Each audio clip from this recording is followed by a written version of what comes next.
Tonight, the NFL Draft comes to Pittsburgh. A city forged in fire, built by grit, tempered by pressure. This is where steel wasn't just made, it was earned in smoke, in sweat, in sacrifice. In the kind of town where hard work is a language and toughness is a birthright. And that makes this the perfect place for tonight. Because the draft isn't polished, it isn't safe, it isn't gentle.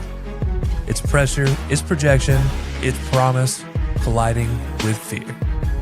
It's young men walking into the furnace of expectation where futures are forged in real time. Some names will echo through history, some dreams will crack before midnight, and every single pick carries the weight of a city, a franchise, and a fan base starving for what comes next. In Pittsburgh, they know something about carrying weight. They know what it means to get hit, get dirty, and keep moving anyway. So tonight, beneath the lights, in a city built from iron will and blue-collar pride, a new generation steps to the podium, not to inherit greatness, to earn it. This is Belly Up Sports live NFL draft coverage, round 1. And tonight, we find out who's built like steel. And welcome in everybody from around the world, locally and abroad. We appreciate y'all so much joining us here for one of the best nights of the year in the world of sports, the first round of the NFL draft. With 32 different teams, not all of them picking today, but they all have some hopes of grander pastures going into next year. Everyone believes they have a chance coming into today. Some franchises will change for the better, some much, much, much worse. It is a pleasure to have you all join us here once again for our annual first round live stream. It is DJ with the High Low Sports Podcast, joined by my co-host Kelcey, who will be coming along with me for the ride throughout today. We're excited. There's a lot going on. Pittsburgh is rumbling. Those bridges are and the highways are probably starting to shake a little bit. So if you're driving on those, be careful. But it's electric in the Steel City. Yeah, look, those bleacher creatures have been, or I guess I should say freeway creatures. They've been, because we've been there. We've been to a tailgate at what was then Heinz Field. We got the chance to check it out. They celebrate underneath the freeway. They tailgate underneath the freeway. Well, they were lined up 8 hours before the draft. That's how excited they are. Free admission to the draft, which, by the way, I definitely recommend if you were in Pittsburgh to go and check it out. But yeah, no, I'm super excited for this. This is our Christmas. This is, Christmas in April. We do this every year, and honestly, glad to be back for another year. Wasn't sure we are going to make it this time around, but we're here. So that's all that matters, and ready to see who's coming off the board because we already kind of know who's number 1, but I'm ready to see the rest of the draft. You mentioned number 1 is, I'm not going to say it's set in stone, but it's pretty close to stone at this point. It may be in some really light granite. It's been written in some thick chalk and sprayed down, so it's not going anywhere. It's all but tattooed. We are expected to see Fernando Mendoza, the quarterback from the University of Indiana, going number 1 as we wait for the Raiders to officially be on the clock. We're going to touch on a little bit of NFL controversies to get into there. Mike Vrabel giving the very shortest press conference I've ever seen in my life, basically saying, my bad, y'all. My bad. I'm going to skip the third day of the draft and go to counseling, which basically seems like in a draft that's kind of the peak of this draft is going to be the top 3 to 5. Then those middle 2, second, and third rounds is where a lot of it is. Everything after that and before on paper isn't quite as strong. So Mike Vrabel saying, I don't even want to pick a guy in round 4. I'm going out of here. But once again, a little bit of controversy, but so far no suspensions, nothing like that. So nothing is going to punish them today. But it is something to keep an eye on as the Patriots make their selections. Patriots, collusion, problems in the offseason, you name it. It seems like every year the Patriots are involved in something. But let's be honest. They could put a dog in the seat, and they have put a dog in the seat for draft day, and they've done just fine. So honestly, I wouldn't be surprised to see another dog in the seat, proclaiming they're a professional. They promise. But I do. This is another, whatever you want to say. I floated the idea in a joking fashion. Can we just, put them in cryogenic freeze for the summer, for the off season, wake them back up when it's time for, important events during the season or during the getting ready for preseason? Because honestly, we're at the point now where NFL players, coaching staffs, everybody just can't stay out of their own way. So maybe guys just go hang out in your cryogenic chambers now that you're doing all this other tech, super fancy stuff. Maybe take the TB12 method, if you will. But yeah, I don't know what their plan is here, but short press conferences, no surprise. Honestly, he never gave long press conferences to begin with. So for him, that's like 5-second long press conference is a short press conference. I will say the last time they did have a dog make the selection, it was Kyle Duggar, who's proved to be a very, very quality safety for the last 6 years, who's now heading to the Bengals and making some money. So you know what? Maybe you might be onto something for that, as well as the Raiders officially have entered on the clock. They have about 8 minutes until they make the selection. We all expect them to make in Fernando Mendoza, as we've expected. And For this one, it's going to be just you and I, Kelcey. We're going to talk a little bit about what this means for the Raiders moving forward. Just on the off chance that we might get absolutely surprised if they go somewhere else. But in the meantime, we're going to go ahead and hold it and say they're going to take him. And it makes all the sense in the world. Quarterback deprived team. They haven't had real consistency at quarterback since Derek Carr. And it's been a while for that too. And even that wasn't consistency. Nonetheless, that was 2 really good years and a broken leg. Yeah. I don't know how his grade prospect goes from shouldn't be a first-round guy to the next Drake May and everything between, depending on who you talk to. So I think he's going to be fine. I like him a lot. He's definitely a QB1 in the class. I think he's going to sit behind Kirk Cousins at least for a couple of weeks, unless Kirk explodes or something. But I think that is going to be the plan. It looks like the Raiders are picking him with that plan in mind. It makes a lot of sense, and I think this is a very good situation for him, and I think him getting the sit is going to do a lot of favors just to tighten up some of those things, because we know he's got incredible accuracy on those back shoulder fades, second to none. It was like 2011 Aaron Rodgers, some of those he was throwing in college where they just dropped in the bucket. The footwork thing is mostly pretty good. That high shotgun RPO offense, he never took a snap under center. Kubiak, since long before some of the people watching here were born, the Kubiak family has had guys under center. So it makes all the sense in the world, assuming they go with it, and the Raiders have their future quarterback, and we'll see if he can live up to the Joe Burrow #1 overall pick, the Cam Newton #1 overall pick, or the Jameis Winston #1 overall pick. And the reason we chose those 3 is national championship, Heisman Trophy winner, first overall pick guys in the last handful of years. So we'll see which end of that spectrum he falls on, or he's his own category of Mendoza money in the Sin City. Yeah, look, it is going to be a unique situation. You and I have talked ad nauseum about my disdain for teams being in Vegas to begin with. But now putting somebody like Kirk Cousins in Las Vegas to mentor potentially Fernando Mendoza is probably the most unique situation you could have ever done, because this is kind of the ideal. Like when you're doing this, if you're coaching staff, you're like, well, who are the 2 guys we can put there in our quarterback room that we don't have to worry about, as we were just talking about teams getting in trouble off season. It's probably Kirk Cousins, Kirk 2 Chains, Daddy 2 Chains, Coles, whatever you want to call him. But yeah, him and then have Fernando Mendoza, who is probably as awkward as I am when it comes to the public eye, if not more so, because he's in it a lot more often. So yeah, I think this is going to be very interesting to see what happens. Obviously, if they go with Mendoza, if they don't, they do have a lot of extra things to do, but it does feel like Mendoza is the #1 choice here.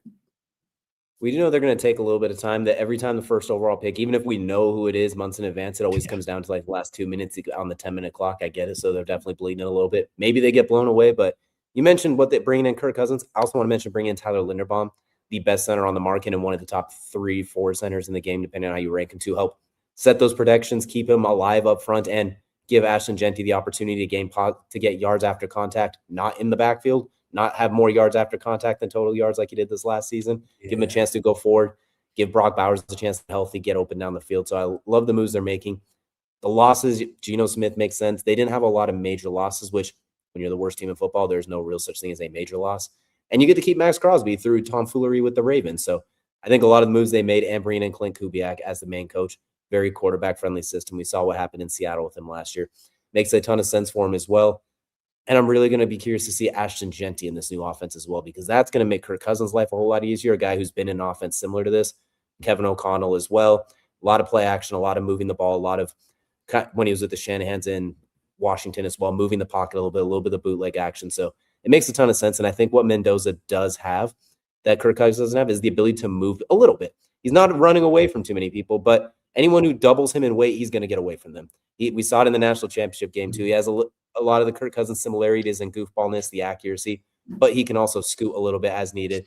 Very, very tough as well. Very able to run through people. We're presuming he's going to be this #1 pick as we're waiting for it.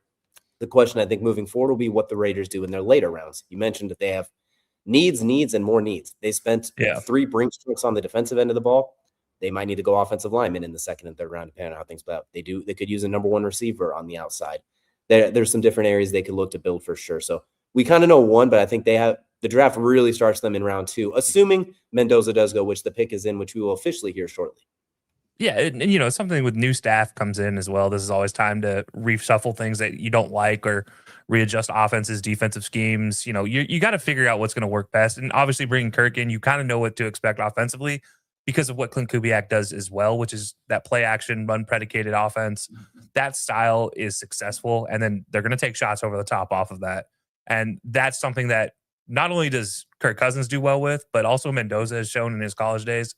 does well. So assuming that's the pick, obviously. But yeah, it's going to be an interesting situation. And I really am excited. Like you said, I'm excited to see Brock Bowers actually get some targets, maybe get some wide receiver 2s and 3s and 1s and 1Bs and, basically 1 through 5 on your wide receiver depth. Sounds great if you're a Raiders fan after you decide to take a quarterback.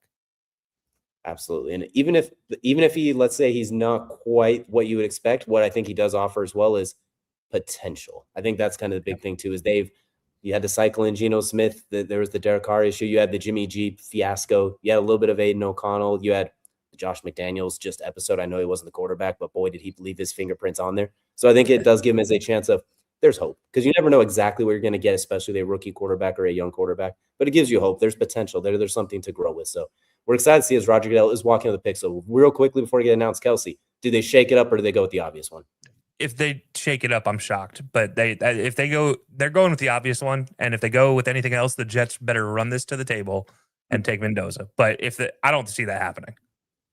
I feel like Jets fans would lose their mind, as it is Fernando Mendoza, the Heisman Trophy winner, will be heading to the Las Vegas Raiders, not actually at the draft, spending it with his families. And it looks like he's wearing white Adidas socks with his shoes. So Raiders fans, take that with what you will. Either he's wearing the Raider colors adjacent, or style's not his thing, but Mendoza heading to the Raiders.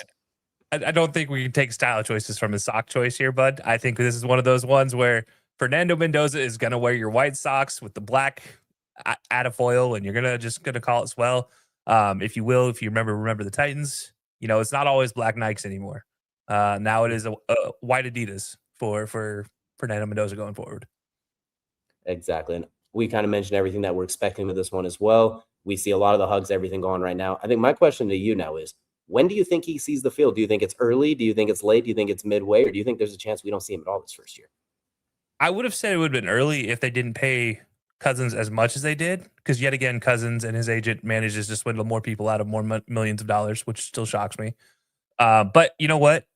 He's going to set the precedent, I think, for Mendoza. I don't think we see him, if they can help it. I don't think we see him this season. If they're out of playoff contention and it's week 12, I think we see Mendoza for the rest of the season. But I think this is going to be like a Alex Smith, Patrick Mahomes type of situation where they're going to try to give him time just to make him as successful as possible. Let's not rush it. Let's not do what every other team does and rush this every single time. Exactly as well. I'm also going to be wondering what they do. We mentioned it earlier. There's some teammates out there. Omar Cooper, if he starts to slip a little bit, they maybe go get him as a receiver is in need. So I'm going to be curious when you have a team like Indiana with all those good players and all those openings if you're the Raiders. But the Jets are officially now on the clock, as we will move on from the Raiders to the Jets. And it won't be just us this time. We have a third voice that will be joining us here for the Jets. And we're going to welcome our good friend from the corner booth, Matt Ordazzo, to talk about the New York Football Jets, who are on the clock 4 minutes ago. Matt, how you feeling? So far, the draft officially starts right now.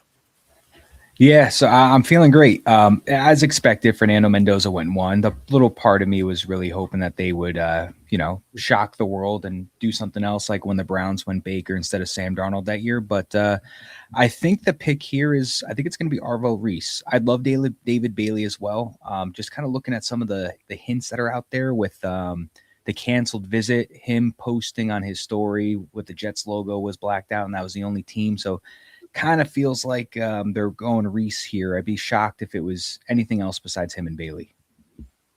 Those two definitely seem to be the front runners. But I'm going to throw a few names at you. I want you to give me like a scale of 1 to 10 how you feel about it. What if the day go with Ruben Bain, who was at the start of the process the guy, but things have dwindled? What if they do go Ruben Bain?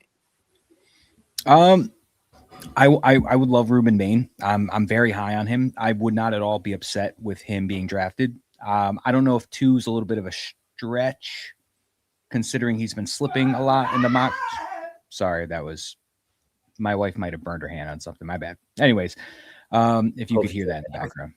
Yeah, but I would be shocked just because I think it'd be a little early for him, given the fact that he's been slipping a lot. I think there's potential to get him in the teens, but I would be ecstatic. I'm very high on Ruben Bain in general. Absolutely. And I'm going to throw another one at you right now. We're going to see what if they decide to go pure offense and do something like Carnell Tate? Just like, you know what, we're going to give Geno every chance to win, because Aaron Glenn did say we're trying to win the Super Bowl with this year with him. So what if they try and do something like that? It's another thing where there's just so many holes on this Jets and there's a lot of highly ranked players in each of those positions of need for them. I would love Carnell Tate. I'd probably be a little disappointed with it being at 2.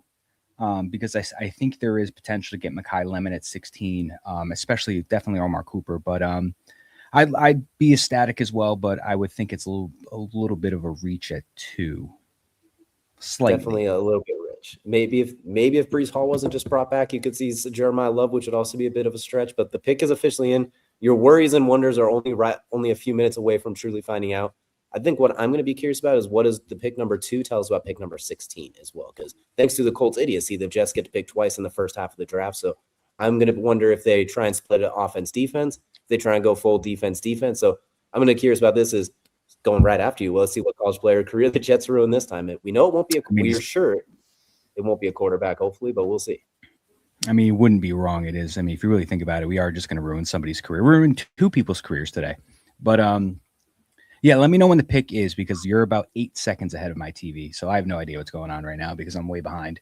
But hey, we got time. You were saying, I'm sorry, you were saying right before that.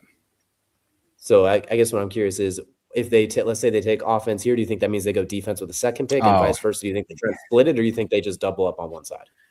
If they go offense first, they definitely go defense second. However, I wouldn't be shocked if they go heavy on defense for both picks. So I think your options are either defense for 2 and 16, or if you go offense here, you're definitely going defense at 16. Well, surprise, surprise. They're taking David Bailey, the edge rusher out of Texas Tech. So, you know what? They get I had rated as the second best player in the draft and the best edge rusher. So, you know what, Matt? They took that screenshot of his and said no moss. This must definitely be a smoke show that's going on because the Jets like to do that. You saw Aaron Glenn last year. He refused to name a starting quarterback every week because they didn't want you to know what they're doing. I actually really like and appreciate the fact that they've been keeping everything under wraps as best as they have this last year. There's not many leaks at all. I thought it was clear-cut Reese the whole time with all the David Bailey drama, but it isn't. I get a guy that had 14 and a half sacks last season. And like you said, he's a top 5 draft prospect. I'm not upset with him at 2. Him at edge rusher is interesting. I could definitely see them doubling up on defense, maybe going safety or corner at 16 if Caleb Downs slips down there. But at this point, my guts tell me they're probably going to go receiver or some form of offensive player. But I would not be shocked if they double down on defense. Absolutely. When you go full season without an interception, it definitely makes a ton of sense. Yeah. But Matt, we appreciate you so much for joining us for the Jets. Let everybody know where they can find you at on a week-to-week basis. On a week-to-week basis, you can find me at the Corner Booth Podcast at Corner Booth Pod on everything, X, Instagram, Facebook, and TikTok as well. We post daily, and we go live every Monday and Thursday. Sometimes the time depends, but it's usually about 6:30 in the afternoon every Monday, Thursday. Wonderful. Thank you so much for joining us, Matt. And go celebrate. Best pass rusher in the draft, potentially Nick Bonito-esque. So go celebrate, sir. Here we go. It was awesome. So that was Matt Ordonez with the Corner Booth joining us for the Jets. And we're now moving on to the Cardinals with about 4 minutes left on the clock. And joining me for the Cardinals pick, Kevin Wilson, senior NFL Belly Up Sports fantasy football writer. Kevin, it's not your normal team, but we do appreciate you jumping in to talk a little bit about the Cardinals. Well, it's a pleasure to be here, DJ. I appreciate it. Absolutely. So you've seen the Cardinals play a lot as a designated Seahawks fan. I want to know first things first. What do you think the Cardinals should do? Like they have their entire team is kind of a whole besides tight end. So where should they try to manage this? To me, this is where the draft really starts because we knew, number one, who was going to go. The Jets were going to select one of 2 players. The Cardinals can go in 1,000 different directions here, but I think based on what just happened, because I had Arvell Reese at the top of my board. So since the Jets pass on him, that kind of throws things a little bit, scrambles things a little bit. Because Arvell Reese has the versatility that you like. Because he can play linebacker, he can be the edge rusher. And that's not really one of the Cardinals. They need everything, but that's not one of their real big needs. Offensive line. So I'm trying not to mess this guy's name up. I knew I was going to do this the whole time, but I had Francis Magoa. Okay. At the top of my board because that's their number one need right there. Okay. Absolutely. So don't worry. Sorry, Kevin. The Seahawks, you're getting told on to the Seahawks. I'm sorry. I tried to mask it, but you're getting told on. Okay, that's fine. But since Arvell Reese is there, I think you should do that. But take your time. because people are all in. They want to get the Jeremiah Love. I get that. And if you can get somebody to move up and do that and trade back a little bit, and you still get somebody that you really like, that's something the Cardinals should. They've been sending up smoke signals all this time. And if they're the ones that are going to trade up, in my mind, to get Ty Simpson. So if they're going to do that, they need the offensive line. So if they're not going to take Reese, which is what I would do now that he's available, then go ahead and do some trading back and still get the offensive lineman that you like. Because if Francis is gone, they have a guy who happens to be from my home state of Utah, who is a fantastic offensive lineman. So you could still maybe get him a little bit later.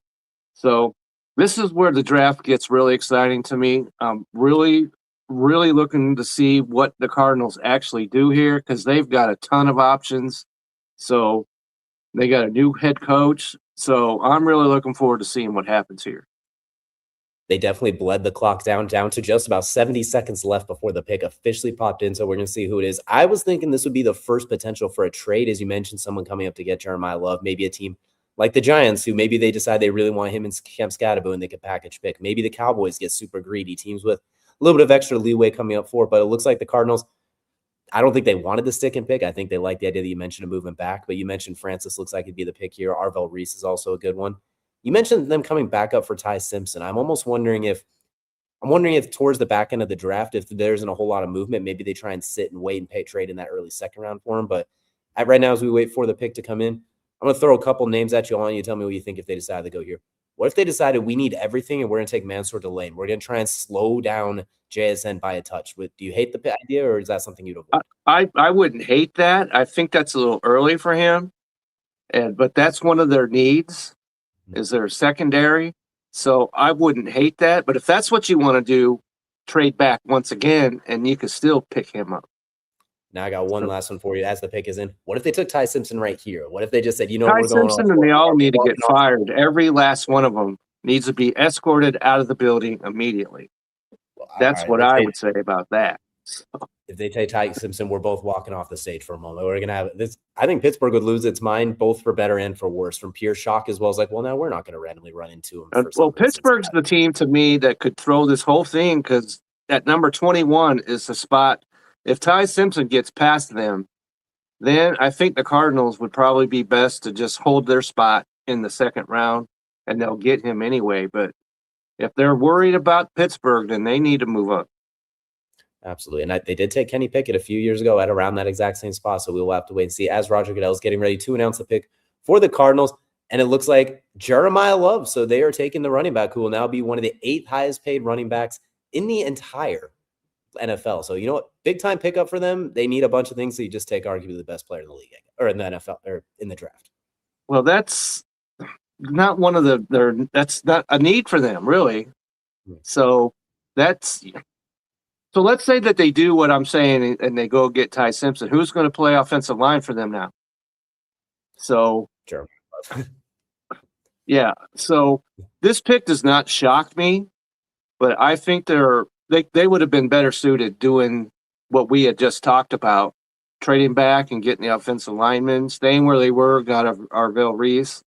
But if he's at the top of their board, it's one of those age-old questions. You go who's at the top of your board or your needs, because the two don't often meet.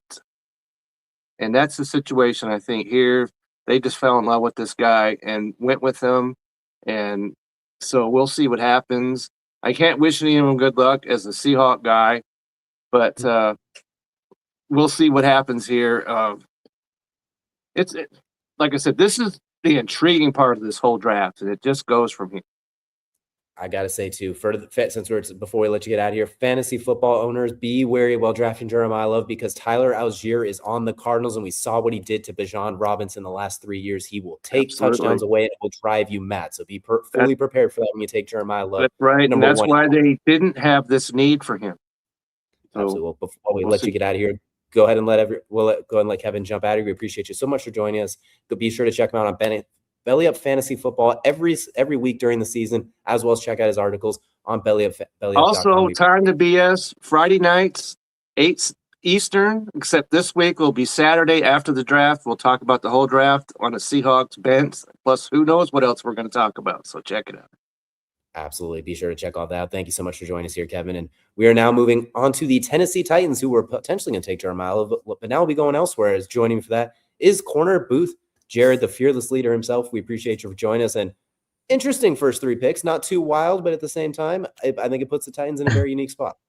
I mean, 2 and 3, I honestly had it going Reese Bailey or Bailey Reese. Either way, the Cardinals shocked me here. They have so much running back depth now. I don't know what they're gonna do, but honestly, go off. I know exactly. It's gonna be I'm gonna tell you right now, DJ. It's either Arvell Reese or Carnell Tate's gonna get drafted here. That's my. It's gonna be one of those two. Titans have a glaring need at O-line. They could go get Maui Noah, who did block for Cam Ward in college. I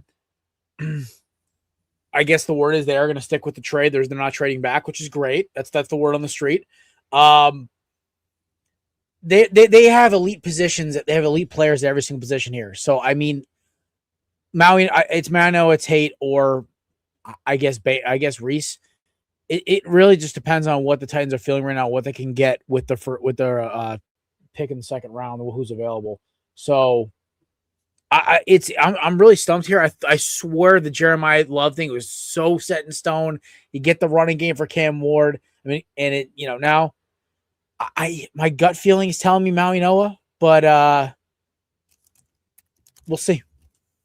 The pick is officially in. I'm also wondering, it is Robert Saleh leading the way, and we know how much he loves defensive linemen. That is his favorite when he's with the Jets. He saw what it was like in San Francisco. Maybe there's the off chance he looks at someone like Ruben Bain and just says, you know what we're going to do is we're just going to get after CJ Stroud, Trevor Lawrence, and whatever the Colts trot out there. So I can see a very good chance they just go with that.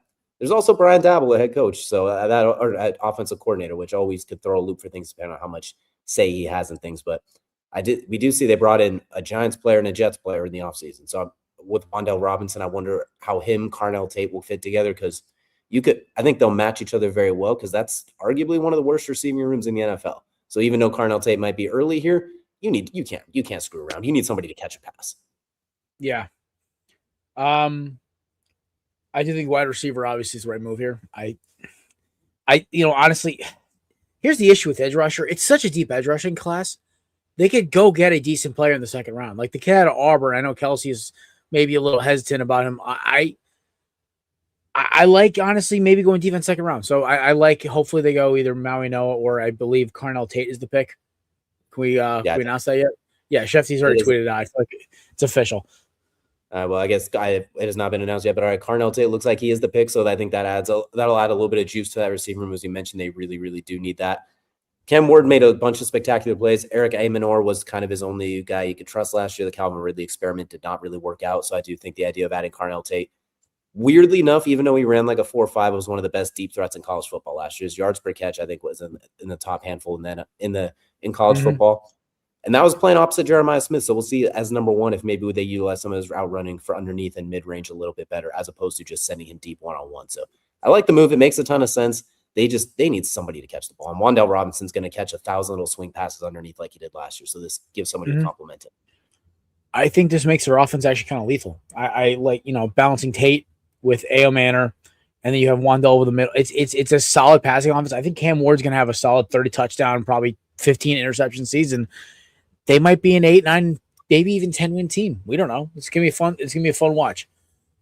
It'll be something with that defense, especially when you have to deal with the Jaguars and the Texans twice here. We'll see how they balance out with that. I also want to note as well, what is interesting is there's a lot of talk about Jeremiah Love here, but they have a pretty decent backfield as far as Tony Pollard and Tajay Spears. They do have so they do have some guys in the backfield. So I think them not going Jeremiah Love as the Carnell Tate is made official as well for Ohio State. Leave it to Schefter to always spoil things a little bit early, as he is known to do and we're going to hold a little bit of spite for that. But I think this is a good pick, which is going to open things up at number 5 with the New York Giants. Jared, we appreciate you so much for joining us here with the Tennessee Titans. Don't worry, I don't care what that comment said. You don't look like a Titans fan whatsoever, mostly because of the Giant Eagles jersey over your shoulder. And we'll definitely be seeing you again later on in the show as well. So thank you so much for jumping in with us.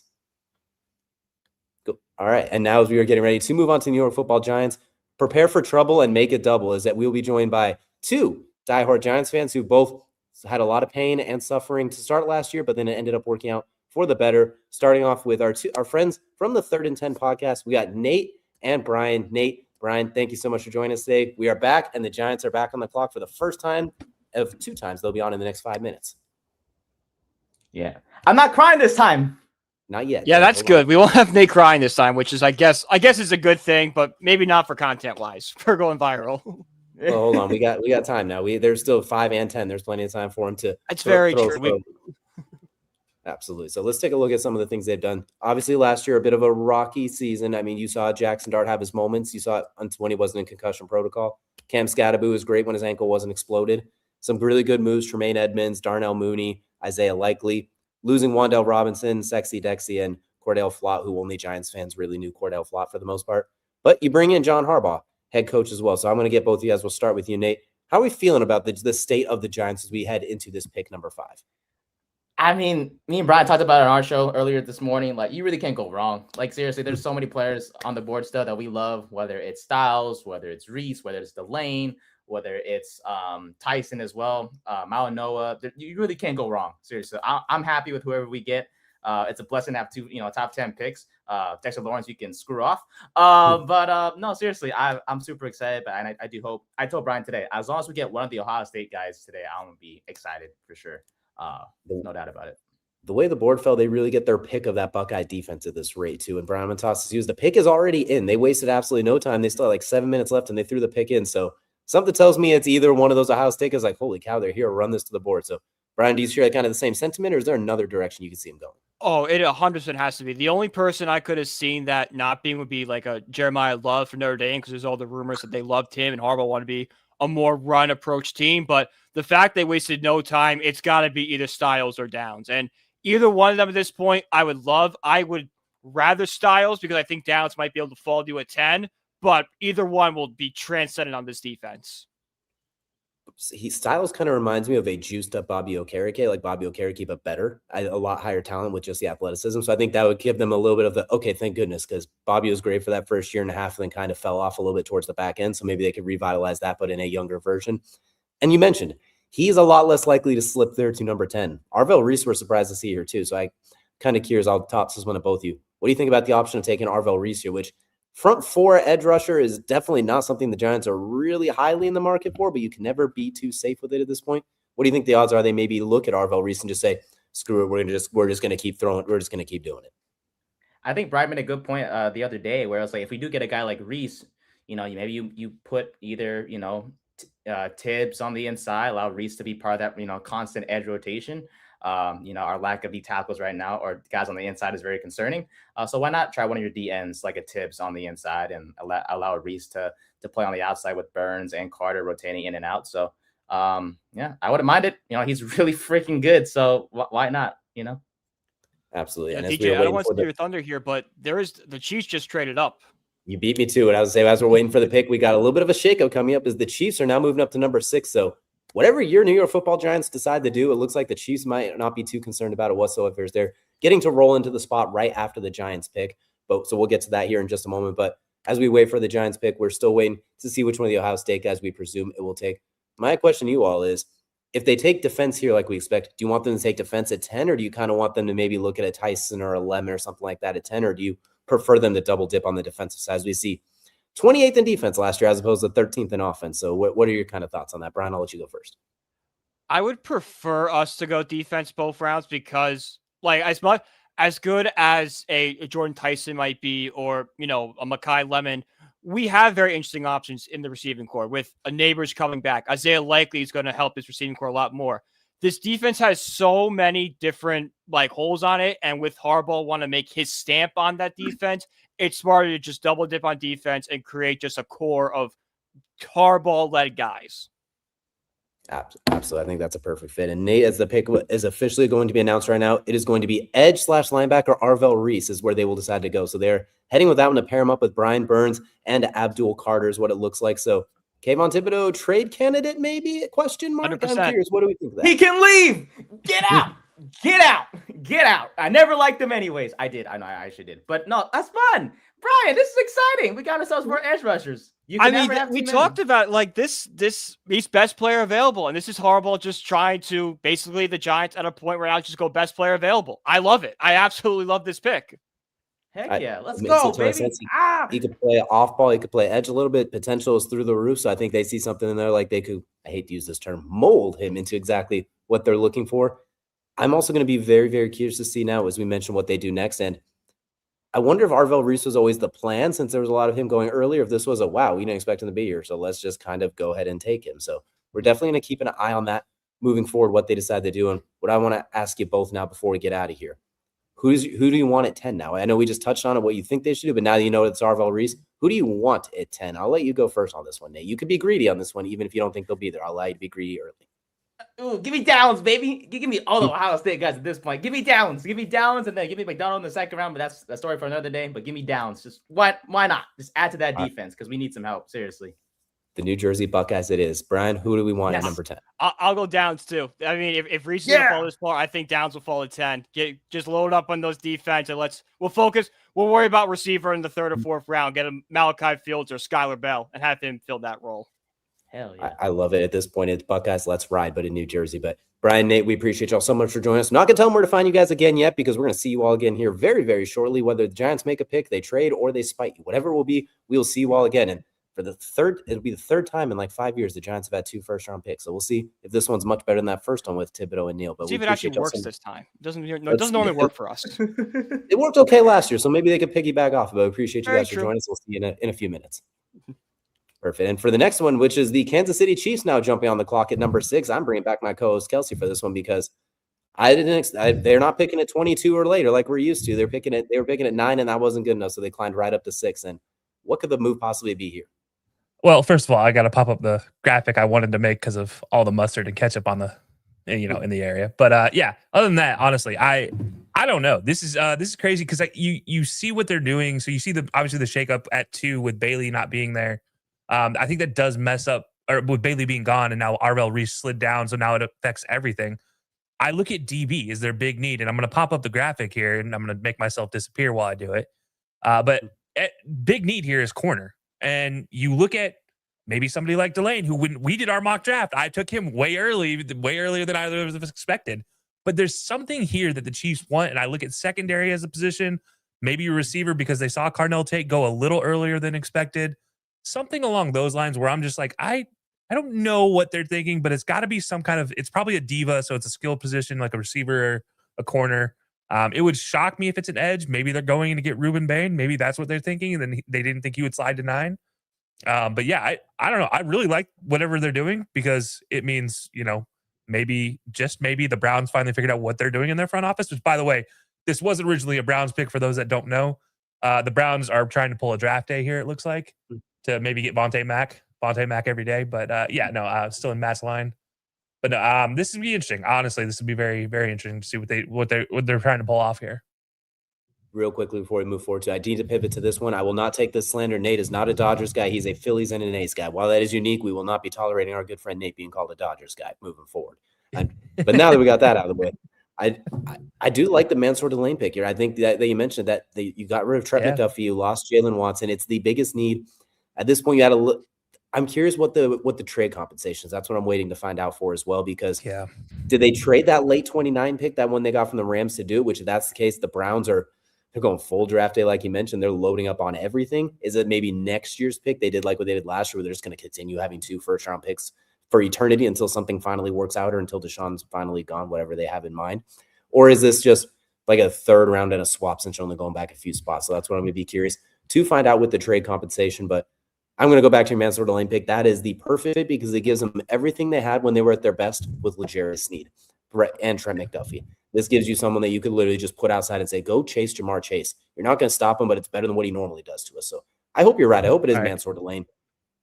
Here's the total package. Browns get a trade away the number 6 pick. The Chiefs traded to get that number 6 pick. The Chiefs traded away number 9, number 74, and number 148. So it looks like a late second, early third, something like that, and then a 4th or 5th. Yeah. Okay, so not too much for the Browns. It's basically just like, let's throw some darts at the board. Let's get a few more opportunities because we stink. And the Chiefs are like, yeah, we're just going to get our guys. The pick then. I'm agreeing with you. I think it's Mansour Delane. I think it's got to be. That's who you trade up for, if not Caleb Downs at this point. Yeah, look, you just jettisoned half of your secondary, if not more, in the offseason. Like, realistically, you're trying to rebuild, and I wouldn't be against the idea of doing what the Giants just did, which is just best available. I am never against that idea early in the draft, because especially when you're the Chiefs trying to rebuild what has been a franchise, a decade almost of Patty dominance at this point in time, Patty and Andy Reid's dominance. We have to look at that and be like, okay, well, what are they going to do to rebuild? And this best available sometimes kickstarts that. It's never a bad idea. It's John Harbaugh's calling card. It's why he's stuck around in the league. It's why he's a Ravens head coach for so long. It's why Mike Tomlin stuck around with the Steelers for so long. That's sometimes the best strategy early in the first round, just so you don't really miss in a lot of situations, especially when your needs are everything but quarterback, basically, and running back, I guess. But we're not counting that. I'd say we saw they kind of focused up bringing in Kenneth Walker, giving that money, and making sure they bring back Travis Kelce, making sure the offensive line is strong. I think next year the goal is going to be like, Patrick, don't be Patrick. We don't want you getting hurt anymore. We don't want you running for your life. And I think making that defensive move right here to try and ensure, when they were in 2022 and 23, when they won the Super Bowls, 23, that defense was outstanding. Back half of 22, they started really getting it going. 24, when they got to the Super Bowl, they got there because of the defense, where last year they were still 10. The problem was offense kind of fell through the hole. So I'm very curious. I like the Mansour Delane pick. I think other options that I would like here, obviously Caleb Downs makes a ton of sense. I have him as player 3 total on the board, so that makes sense. Ruben Banks, they haven't had as much edge. Their edge rushers, Carl Loftus is nice, but get somebody else to go with him, that sort of thing. If they really wanted to get frisky, I'm looking at the receivers. I don't know if I love the Mekhi Lemon fit as much, because I think him and Rashee Rice, who's immune to getting suspended for long terms, they'll be fine there. I think they do a lot of the same things. I think Carnell Tate would have been the pick, but since he's gone, I think that really opens it up. So it looks like it is going to be Mansour Delane. So Chiefs following the method, bringing in the best corner in the draft, in my opinion, a guy who compares very favorably to Quinyon Mitchell, I believe. So everything we just said basically comes to fruition as the Chiefs do take cornerback 1 and trading up to get him. I wonder if this is, maybe they saw the Commanders like, no, we're not going to let the Commanders potentially risk this, because Commanders, they need everything. Yeah, and you know, if I'm sticking around for I believe I'm sticking around for the next pick, but we'll talk about this with the Commanders. They're in the same boat where it's very much like you need everything. So for the Chiefs, this was kind of like, when you look at that defense, you need to rebuild it. And where are you going to start? Well, let's start how we started our last defense, which was at the DB position. You mentioned L'Jarius Sneed. You can also go with Charvarius Ward. You can also go with the kid out of Washington, who, for the life of me, his name is running away from me, even though he was a first-round draft pick and very, very good. You ended up, I mean, you can even go back further than that to Tennessee's safety, Eric Berry, and, you know, him starting this train. I know that was before Patrick Mahomes and all of that, but realistically, he started this trend of like, let's build a strong defense in Kansas City. And, you know, that's how you do it for Kansas City. And so they're sticking with the same mantra. It's just unfortunate that their cornerback coach is dealing with the situation he got himself into, but you know, hopefully that doesn't change the fact that the Chiefs can fill the role with what is the number 1 corner, I think, hands down in this draft. And if anybody has a different opinion, I'm open to hearing it, but I doubt that's the case. I feel like it's Mansour Delane, and then there's a really large gap before the next corner really comes in. I think if Jamar McCoy was fully healthy and played this last year, I think he could have closed that gap a little bit, but there would still be Mansour Delane's clearly one. But Chiefs bringing in the lockdown corner number 1. I mentioned I think they traded up to jump against Washington, who is officially on the clock. It looks like the pick is in for them in Washington. Yeah, that defense was terrible. There's no other way to sugarcoat it. And offensively, Jane Daniels was hurt, so they can go in any different direction they want. Yeah, 32nd last year in defense. I think there's a lot to be said about what you can improve. I was so bad that when we were doing the graphic for this, I just put secondary for a position of need, because it's literally the entire thing. It's safety, it's nickel corner, it's roll into the box safety. It's take your pick in the secondary. It's the jack / star position if they will decide to roll it out, because sometimes they do run a 3-down line set, which does require that star roll, that jack roll. So yeah, all that falls into the secondary, and there's a lot of guys out there to still go and get. But it does open the question. Like, I know that when the Giants were on, Brian and Nate are really excited about the fact Caleb Downs can slide to 10. If Caleb Downs slides to 10 past this Commanders team, I'm going to be shocked because the Commanders really could use him, and they could really use that superstar just to handle the things at the back end for the Commanders for years to come.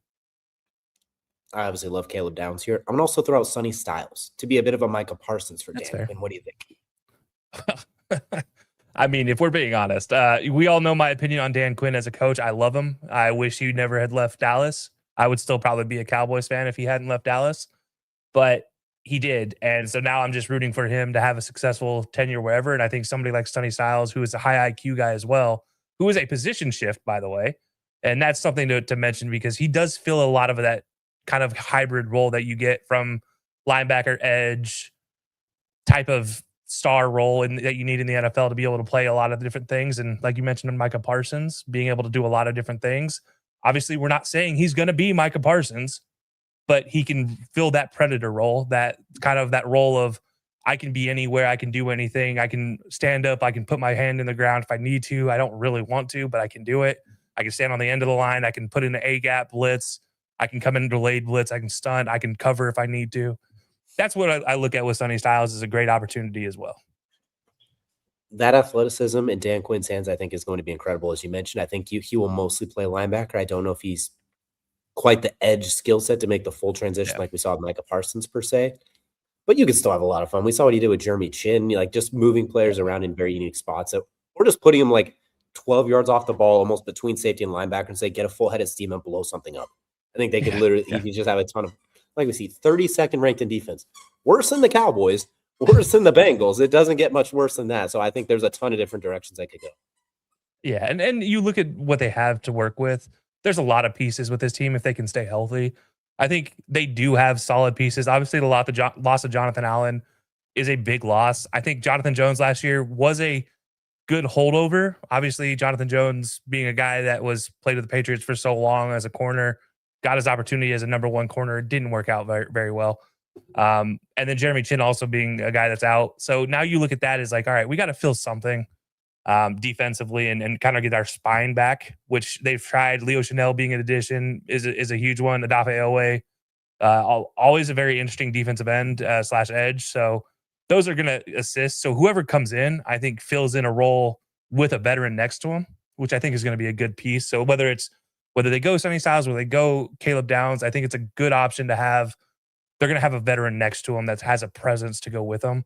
It's not just going to be, hey, rookie, you're on an island, go do something. Similar, kind of, you mentioned Micah. It's kind of similar to how Micah was brought in, where he had a DeMarcus Lawrence in that edge position, where it wasn't just Micah, right? It wasn't just Micah taking on double teams every single time. He had DeMarcus take a lot of the heat off of him. He had Woods in the middle to take a little heat off of him. So you can expect something like that if it's Sonny Styles, where Dan Quinn's going to do what he can. I mean, Dan Quinn's a defensive kind of connoisseur, if you will. And he'll find a way to use the best athleticism possible, like especially defense. Defense is kind of easy, like especially front seven, like see ball, hit ball. It's that easy. It is really that simple. As the pick is officially announced, they did decide to go Sonny Styles. So they did end up following suit with that see ball, hit ball. They did decide to go there as well. And I think it makes a ton of sense. We kind of just talked about it. I would think I would have liked Caleb Downs a little bit more. I think you could do a lot of the same, just use him everywhere, almost like a normal sized Kyle Hamilton as opposed to a freakish one. But I can't really fault it for taking Sonny Styles here for all those reasons we mentioned. And Washington, you are the worst defense in football by a comfortable margin, in a defense that includes the Bengals and the Cowboys. You just need any sort of player on defense whatsoever. So I take anybody defensively and it works. Yeah, no, it's not a bad option by any means. Like I just said, I mean, we're going to watch this guy be turned into a jack of all trades. He is technically going to be a linebacker, but in today's modern NFL, what does that mean? I don't know anymore, because it's not your Teddy Bruschi's, it's not your Mike Vrabels, it's not your Bill Romanowski's of the days. It's not those guys anymore that we're watching. We're watching a hybrid guy, like the first thing that Brian Urlacher was. Brian Urlacher was a converted safety. Will Herring was a converted safety. That's what we're watching, these new linebackers, if you will. They're so fast, so athletic, so agile, and they're still big, and they hit you. And then we had Patrick Willis in the middle, Luke Kuechly in the middle of that kind of transition, and now we're at a whole nother level that's just, I don't know what these guys are going to be, but I have a hard time calling them linebackers because they're just athletes. Like at the end of the day, they're just such freakish athletes. It's going to be a lot of fun to watch them on the field. I know that much. And he has high IQ when it comes to football, so that always helps. It's a good thing they're not more Bill Romanowskis. We don't really need more of those. I think we had more than enough of those. Well, the Saints are on the clock and the pick is already in, which brings me to this comment that we got too. I love this shortened clock. The pick is in and they are rolling through this one as opposed to like the old 15 minutes per pick in the first round where we'd be here for a country mile. But Saints are on the board. They're officially up 23rd in offense, 9th in defense, but that defense is getting old. Kellen Moore, head coach, they may have found their guy in Tyler Shuck at quarterback. We'll wait and see. Travis Etienne / A-Chain, however you want to pronounce that, depends on who you ask at that point. There's a lot of ways they could go. I'm going to throw an idea out here. Maybe they look at something like receiver. Maybe they look at Mekhi Lemon or Jordan Tyson, Kenyon Sadiq at tight end if they want to get real freaky. Just add another playmaker since Olave's contract is coming up, but you worry about the 18,000 concussions maybe. Receiver depth isn't there as much since they got rid of Rashid Shaheed. So maybe they do look at playmaker here over what we think would be defense because that's an old defense and it's not getting any younger. I have a hard time with that. Honestly, if the Saints go offense, I'm going to be kind of shocked here. I don't think there's an offensive player at a high enough caliber to replace what they need defensively. And I look at the big loss here being Cam Jordan. He's a free agent. He is no longer a New Orleans Saint. For the first time in some people's football watching history, Cam Jordan is not a New Orleans Saint. And that's something that you look at as he has been there for so long. And you mentioned Mario Davis is on this list as losses as well. We don't know what they're going to look like, but we sure know this. They got holes and they're all on defense and it's not good. Ruben Bain is still just chilling out there, just chilling, just waiting, just hanging. He's got short arms, but you know what? Those short arms is the same thing, the complaint that Cam Jordan got when he was coming out of college. And guess what? Turned out to be a pretty good pro. So I'm just going to say, stick with what you know. If you're the Saints, you need good edges. You need those guys that are going to be there in the trenches to build off of. And you had a good defense last year. It was old, yes, but it was good defense. And yes, you need offense. But honestly, I'm going to take my chances with this pick. I'm not going to like risk it on an offensive player that I'm questionable on. I'm going defense myself. As much as I think Kellen Moore is an offensive mindset, he's also like, look, we got to replace one of these two old dudes in there. And there's not a linebacker they want to replace him with because I don't see a Jacob Rodriguez being stepped into in this position with the Saints. So I look at like, okay, next up is edge. And you got Ruben Bain. Unless you're Mel Kiper, everybody loves Ruben Bain. But if you're Mel Kiper, you think he's the 16th best player in the draft, which is blasphemous. But I think you have an opportunity if you're the Saints. Go get your guy. I'm going to throw another idea out there just for a fun one. You took Kelvin Banks last year, the offensive tackle from Texas. The year before, you took Salisi Fuaga, the offensive lineman from Oregon State. Maybe you go like Spencer Fano here, one of those guys. You just build an absolute unit in front of Tyler Shuck and Travis Etienne and give Chris Olave all the time in the world to run away from coverage. I don't know if I would do that, but it is a interesting thing to look at when you are the Saints, where, as you mentioned, if you don't love any of those playmakers left and you don't love Ruben Bain as much, maybe you're a little more in the Mel Kiper field, and you weren't able to get a trade partner, maybe you really wanted Mansour Delane, and since he's gone, that's something you could do. I think it'd be interesting to bring in someone like Jordan Tyson just to add that other receiver, and he gives you insurance if he's healthy. Suddenly you got two outrageously good, explosive, crisp, fluid receivers. If the health ends up being a problem, you give Chris Olave a bag, which you're probably going to do anyway. So it does give you a little option. I do want to point out this one from our good friend Kev. Maybe they go rogue and they take Garrett Nussmeier to reunite him with his father, who's on the coaching staff as well, which, a 47-year-old Tyler Shuck may not love that, but I think it would make good cinema. Yeah, that would be interesting. I mean, it definitely something for sure. As far as the offensive line, look, I love myself some offensive linemen getting drafted early. I do. I have a hard time figuring out where a tackle would go here because right now you're not going to go and get a guard at this pick. Like that's just, there's some crazy things that happen in the draft. And that the one thing I think I can say I've never seen is a guard drafted this early when there isn't a very obvious top 5 player guard. It's like, there's not right now. There's 2 tackles and maybe you can slide one of them down. I don't think that's the case that anybody's planning. So I don't think anybody's replacing Kelvin Banks. I don't think anybody's replacing Fuaga for the Saints. You just drafted Banks, and it's not like he's a bad player. He was just injured. They were good. Maybe you get Fano. He could play guard or center. Maybe, and that's like do you want it? But the question is like, do you want to use this draft pick this early for somebody you're going to just move their position and they're going to have to learn a new position in the NFL level?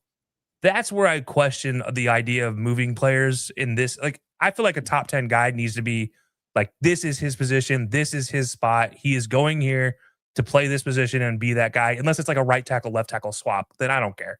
that's whatever. But like if it's like a tackle to guard, tackle to center, guard to center, those are complete different techniques and those are unique.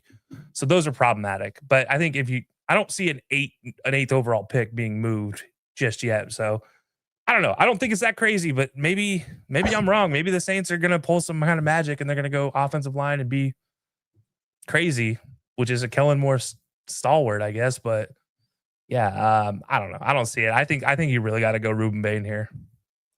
Well, I hate to be the bearer of bad news, but they will not be going Ruben Bain here as the pick is in, and they're going offense, but not with the line. They're taking Jordan Tyson, the receiver out of Arizona State. So they're adding another playmaker, incredibly high upside. Those injury concerns you do got to worry about. That knee injury he got against Oregon, where it wasn't just an ACL, it was basically his knee just got completely obliterated. There's always a little bit of a concern there. So if he's healthy, I love the pick. I was really high on Jordan Tyson. I had him as the top-rated receiver, but that health is a major concern, especially when you have a receiver who's known for literally getting hit in the head constantly. So I do worry about having two receivers that have been injured a lot, but at the same time, anyone could get injured at any given moment. I get the rationale behind it, but it's interesting, that's for sure. And I don't know if they loved anybody here necessarily, so they just took the highest rated player is what I'm guessing, who they had as their highest rated player. Yeah, again, I don't hate Jordan Tyson. I've never ranked him highly, though. I've never ranked him as the top 10 guy, a top 15 guy in this draft. And that has nothing to do with his actual talent. I think his talent's there. But I think his style of playing is not a top 15 type of draft pick. And that's like, you could have gotten him with a 16 plus draft pick if you just trade in. And I think there's so many more game changers you could have drafted here for what the Saints need specifically than Jordan Tyson, who's going to be your number 2 at this point. And like, I know that's mean. I'm not saying it in a rude way, but you have a number 1 if he could stay healthy. So you just need your yeah. And so and your number 2 you just drafted is also injury prone. So I don't know. He's never had a long sustained success in his college career. So there's a lot of questions like, okay, you can't do it at the college level. How can you do it at a faster, higher paced, stronger level in the pros? I don't know. I don't like the Saints either, but you know what? That's a different conversation because I had to listen to their stupid chant for 15 plus years, and it's so annoying when those fans didn't exist until Katrina. So I digress though. So yeah, I don't know. I don't hate Jordan Tyson, but honestly, I just don't love it. Like I just like there's much better options for the Saints out there. Absolutely, it definitely wasn't the. It was an interesting pick, that is for sure. But we now are moving to pick number 9, which is the Cleveland Browns, and it is the Browns courtesy of the Chiefs after that trade before. And coming in for us for the Browns pick, we are going to have Jared with the corner booth return with us once again. And Jared, we got an interesting spot here with the Browns. They need a little bit of everything after moving back and continue to add to it. Well, you can't draft a restart button on a contract. So I mean, they got to start somewhere. So I mean, offensive line. They're trying to prove to us that Shedeur Sanders is worth it. So, I mean, why not? Fano's there. Maui Noah, my boy out of Miami's there. It's, why not just take a swing at it? To me, it's kind of a no-brainer to go get the O-line. Obviously, it's the number 1 need besides quarterback. Top 2 receivers are already now off the board.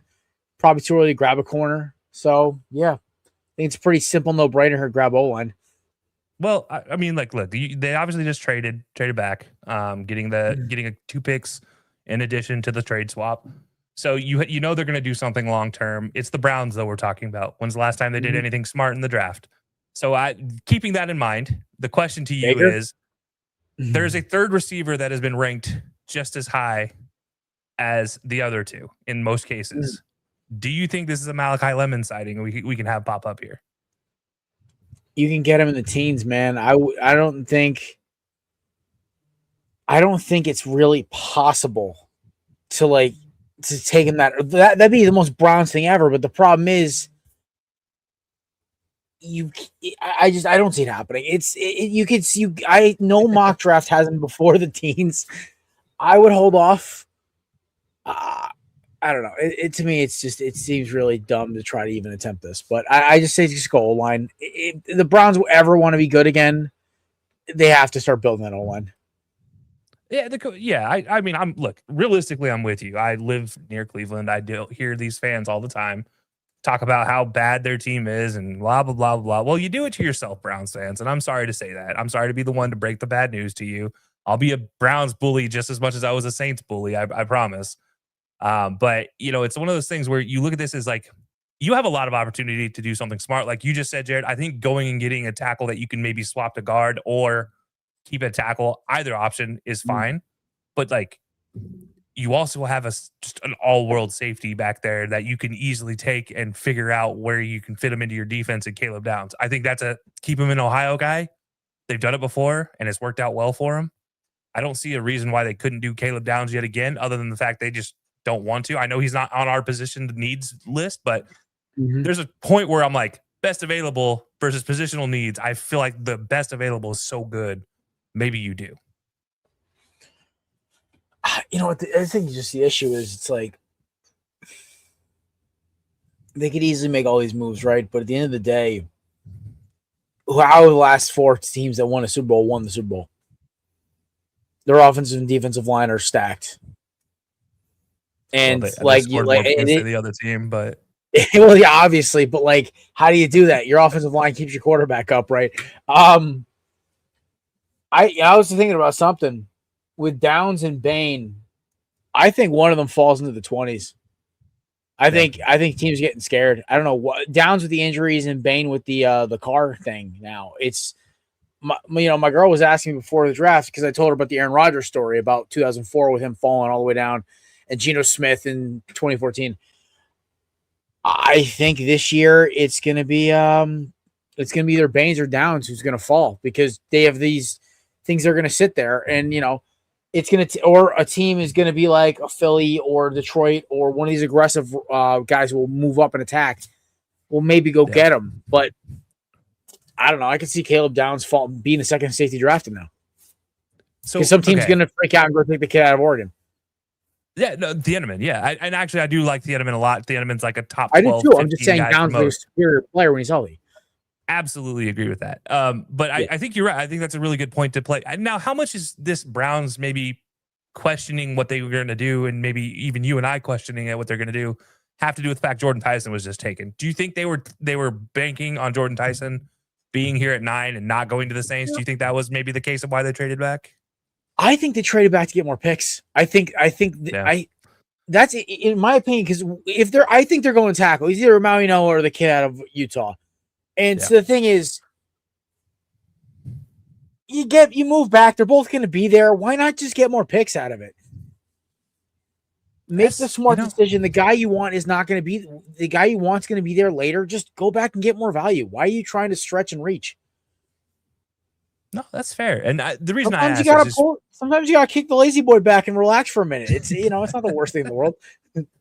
Yeah, no, that's fair. But like you look at their offensive ranking from last year, 30th overall. Like obviously that has a lot to do with it. As like you said, the pick's in. It is Spencer Fano out of Utah, so a guy that will likely get dropped into a guard role. So DJ is swearing by that, and honestly, he has not been wrong about offensive linemen getting kicked into a lower position, like tackle to guard, in I don't know how many years now. So I'll trust him on this one. But I think Spencer Fano here. Interesting pick. What are your takes on this one? You know what? Listen, I prefer Maui Noah, but if they want a guy who's going to play guard right off the rip, I think Fano is the better guy. He's a freak athlete. We saw how well he did at the combine. I think for what their needs are, it actually kind of works. Because, with Maui Noah, you can he's going to probably play right tackle. But now you got a guy who you kind of can just move inside, like DJ said. And now you got a guy who's going to protect the blind side one of the sides of the center. Interior help, stop interior rush, which clearly was a problem with them last year. I mean, they could still go tackle later in the draft. You got 5 or 6 tackles who are going to go in this first 2 rounds. So, listen, if I'm Cleveland, I double up. I get the kid out of Clemson or maybe the kid out of Ohio State or Georgia and just pull it back. Why not? Yeah. Nobody says you have to go get an exciting guy. There's multiple good wide receivers in the 2nd, 3rd round, 4th round. It's a deep draft. It is except deep at draft. quarterback. Actually, it might be deeper after the 1st round for quarterback. I'm bringing DJ back in. It's all good. Appreciate it. DJ, I need your take on this one here too. You're muted.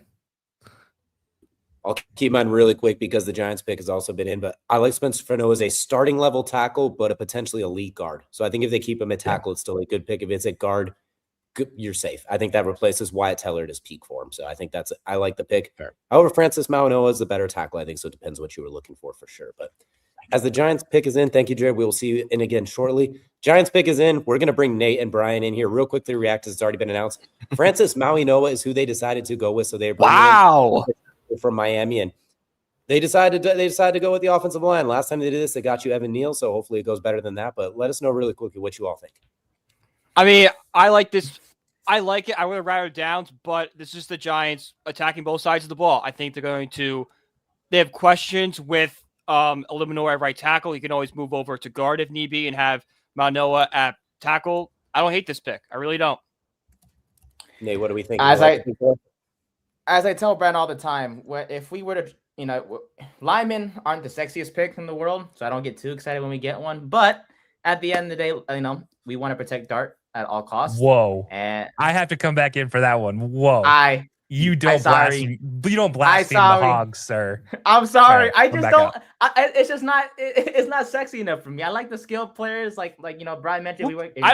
Nate, come on. We have to think about the long-term health of this team. I know. Dart's got to stay upright. I know. I would have preferred Caleb Downs too. But at the end of the day, I know Jared's watching as well, and probably a little pissed off that we got a hurricane. But don't worry, Jared will take real good care of him. I promise. No, but at the don't end worry. of the day, I will set aside his Miami connections as a Notre Dame fan. There you go. No, it's a good pick though for sure. You move him to guard, and yeah. Andrew Thomas on one side, Mauigoa on the other side, John Michael Schmitz in the middle. They got something good there for Jackson Dart and Cam Scadby. Just quit leading with your face and you'll be good. Just quit leading with your face. Exactly. Well, thank you all so much for popping in for us on this one. We kept you in here quickly. Be sure to check out Brian and Nate on the 3rd and 10 podcast, as well as the corner booth on Thursdays as well. It's always a pleasure to have them join us. I'm going to bring Kelcey back in with me for this pick as the Cowboys have traded up one spot with the Dolphins. So they flopped from 11 to 12 just to get ahead. So you know what? We brought in the trade alert, mustard, ketchup. They moved. I'm curious, what do you think the Cowboys are going with here? Because they did move up one spot, so I think their main concern was getting jumped. But I'm curious, there's somebody they really like. Do you think it is Caleb Downs? At this point in time, I'm going to keep preaching the Ruben Bain comment until he comes off the board, because how has he continued to slide? I'm at that point where it's 11 now. Mel Kiper should not be allowed to rank somebody below 10, and then all of a sudden he gets drafted below 10. He was one of two people, the other being Todd McShay, that ranked him as a less than top 10 player. And somehow everybody believes them. So I disagree, but you know what? Here we are. And I'm going to keep preaching this train until he goes off the board. I did the same thing last year. I'm going to do the same thing this year. That every team that needs an edge, which seems like everybody in the first half of the first round needs an edge, I'm going to keep saying it's going to be Ruben Bain until he's off the board.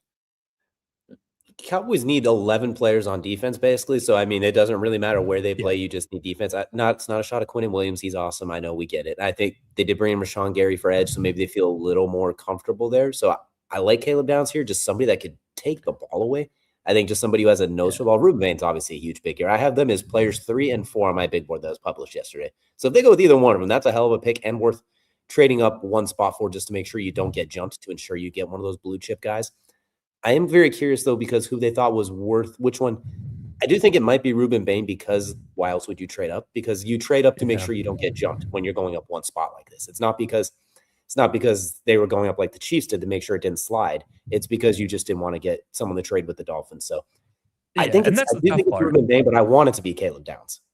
I agree with you. I think it has to be somebody who they knew the Dolphins were taking. And I think for me, the most likely case was going to be an edge rusher for the Dolphins if they were available, which I didn't have them available in most of our mock draft, our last mock draft. But it was one of those, like, maybe if it happens, I guess, sure. Or I guess like Caleb Downs would be the second guy I would think would go to the Dolphins that the Cowboys really want. It feels really weird that they trade up one spot for something like that when honestly they need both players, so it wouldn't have mattered one way or the other. So unless the Dolphins just really wanted to get out of that position, it doesn't make a lot of sense. They did change for the Cowboys. They did change defensive styles, so maybe that's what this is. And they're like, maybe we do that, or maybe they just want to go get an offensive lineman for the fun of it. I don't honestly know anymore. would this be the one time where you were mad about an offensive lineman due to the Cowboys' propensity for always taking offensive linemen? Would this be the time where you're like, no, I don't like it? This would just reinforce the whole reason why I stopped being a Cowboys fan if they take an offensive lineman here. When you have two positions of need with two players available that are top 5 guys and everybody else other than 2 people's boards, like, I don't know how you don't take them. So if you go offensive line here, I'm going to be shocked on a lot of different levels. Or sorry, if you go offensive line.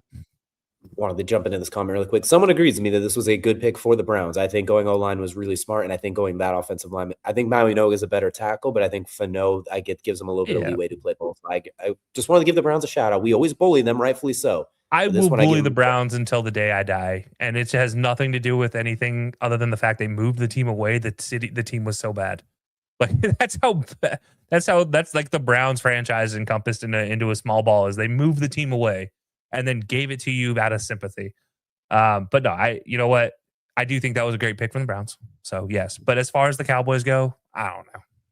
I think they just made a great pick because that pick is in, and they did go with Caleb Downs, the safety out of Ohio State. So they did go with the playmaker. They did make sure not to get jumped to go get him. So I love the pick. As I just mentioned, it gives him a playmaker. He could play safety. He could play in the box. They just need somebody with an offense that was number 2 last year when they weren't even fully at their best at all times. And everyone's basically coming back and even a little bit better, you could say, a little healthier, et cetera. You're not going to miss CD for a month, most likely, hopefully, knock on wood. So I love the move. Caleb Downs is going to take the ball away. He's going to be all over the field. Kind of like what we talked about with Sonny Styles with Dan Quinn. I think Caleb Downs is like that everywhere. His comparison has been a shorter Kyle Hamilton, which I think makes sense. I even think he's faster and better in coverage. He forced 2 fumbles in a big national championship game. He's just a baller. So I like it. I love this pick for the Cowboys. I think it should make you almost consider thinking about looking at the Cowboys as a possible fan again. No, they still have Jerry Jones leading the team. I'm not doing that. Okay, fair. If they didn't include that, then I think it makes you almost have to think about it. No, because then the second Jones is still there. Until the Jones family sells the team, I'm not getting involved again with the Cowboys. Okay, well, adjacent then, like close enough. Like the best thing they could have done at this pick, arguably, him or Ruben Bain. I think it's a heck of a pick. It's like I said, it's the two positions you need. Go get one of them. You're going to be happy. Like Cowboys fans should be happy with this because at least he's going to be around for a while. Absolutely, he's going to be around for a minute. I think it's a great pick, but. Now the Cowboys are up. The team they traded with, the Dolphins, are back on the clock. And for the Miami Dolphins, we are bringing in the head of that sports network. And honestly, the first guy that ever coined the phrase America's team with the Cowboys. And unfortunately, they're kind of America's fart, as you've also called them as well. So we have Commissioner Jason Cooper as well. Thank you for joining us so much today. Thank you for having me. Appreciate being here. I apologize. We got a storm here, so I might look a little like Max Headroom right now. So my apologies for that. Hey, you know what? It's all good. It sounds good. That storm is the Dolphins rebuild in progress. They're currently paying more players off the roster than on the roster right now as they get for the rebuild. But how are we feeling about the state of the Dolphins as we go into this pick? Honestly, I wish I had all these names and was excited, but I'm just being quite frank with you. These guys could draft Jesus with this next pick, and we still have a lot of holes in this team. So, right now I'm just, I'm optimistically looking forward to the season, seeing what Malik Willis brings to the quarterback position. I am happy to not have to worry about my quarterback getting blitzed and basically just falling over. So I am excited about, but we'll see. We got a lot of holes. So, again, I'll take anything at this point. I'm that guy that's late at the bar at night and I'm just like, hey, whatever. It's all you're looking for is a yes. It doesn't even matter where the yes is coming from at this point. I like it, but I'm looking at Ruben Bain. As you mentioned, they need everything. I think edge is there. He's the highest rated player. You keep him local. I think that's a good move. Receiver Mekhi Lemon, I think, makes a ton of sense here because, well, you just lost your top 2 receivers for an offense that ran 2 receivers most of the time. It is Malik Willis, who threw 32 traditional drop back passes last year, and Devin Achane, who's 5'4", who's awesome, but I worry about him too. So I like Mekhi Lemon here. I really like Ruben Bain. As you mentioned, I like everything really for them, but I'm going to go with Ruben Bain's the one I'm going to roll with. Yeah, the Lemon, that was like my first, we do fantasy stuff. So the first thing I want is action and excitement and offense for my team. However, as I mentioned, a lot of holes on the offensive line still. Defense is, there's some definite need for upgrades on the defensive line edge. Be great to have Bain a Miami guy in the house, that would be great. But we do need something at the receiver position. Malik Washington right now going into this season as our number one guy. That's not good. So, we definitely need to tighten up that position. I will say, however, speaking on a fantasy front, Malik is very exciting. I like those big play guys. So he could be somebody to watch out for this year in fantasy. If, of course, we don't get Lemon. I can see him as like you take him at QB2 and then in the right matchups you play him too, or maybe he bursts onto the scene and then suddenly you got to steal. I like the Mekhi Lemon one because I think what Jalen Waddle did kind of as a rookie where he just got so many opportunities, they almost force-fed him. Bobby Sloak, we saw him do a little bit of that with Tank Dell and CJ Stroud in Tank's rookie year. A lot of those shifty guys that move more traditionally inside, like I don't want to say the slot because that has a negative connotation with it because people are silly, but guys who work from the inside a little bit more like Mekhi Lemon. Well, if they take Mekhi Lemon, he might be receiver one in dynasty drafts, I would think, in a lot of cases, just because of those opportunities. Right. You hit it. I mean, that's what it's all about is opportunities. And, like I said, we have Washington as our number one right now, like Jalen Tolbert. I don't know who the hell else picking up guys off the street at the receiver position. So opportunities would be key for him. However, I saw a couple of mock drafts that if it went the way that this was kind of going, that we'll be able to get him down at the next pick that we have at 30. I don't know if that's possible, but that would be, I feel like we'd win the draft if that's the case. Say we take Bain here and Lemon at the 30 spot. I mean, that would be perfect for us, but obviously things don't go perfect as always. And especially for a team that's still looking at the bottom of the freaking barrel. Excuse my French. No, but we like for bonjour when it comes to that. We get that. Like I let it all out. But I want to also kind of look at with them. Do you think they keep Devin A-Chain around? Like they did say he's off limits, but they cleared everything else. But do you think there's a chance that maybe they move A-Chain at some point moving forward during the season? Like if let's say it's a rough start, do you think he's movable or do you think he's staying around? I think he's the kind of guy you just build your organization around. He's just that dude. And, I know you mentioned that, he's smaller, I guess, in frame, if you will, but the man runs. He's a big play dude, obviously. So I think he's somebody you can build around, especially with Willis coming in and looks like a big. So it looks like we went defensive tackle, Caden Proctor, offensive tackle, the big boy out of Alabama who ran some QB sneaks last year too. He runs about a 5 flat 40 and did some QB sneaks for Alabama last year. So you know what? Maybe Miami's got something up their sleeve. Again, offensive line, like I said, definitely needs help. This is great. Like I said, I was coming into this like, I'll take anything, please, just something good. Good offensive tackle. I'll take it all day long. Absolutely. Well, thank you so much for joining us with us on this one, Jason. If the Dolphins keep their pick, we'll see you at the next one. Before we let you get out of here, let everybody know where they can check you out on a week-to-week basis. Yeah, follow us on YouTube at That Sports Podcast Network. My show is TSS Fantasy. We'll be on during the summer on Fridays. We'll take an in-depth look at all the divisions. During the season, we're on Fridays and Sundays.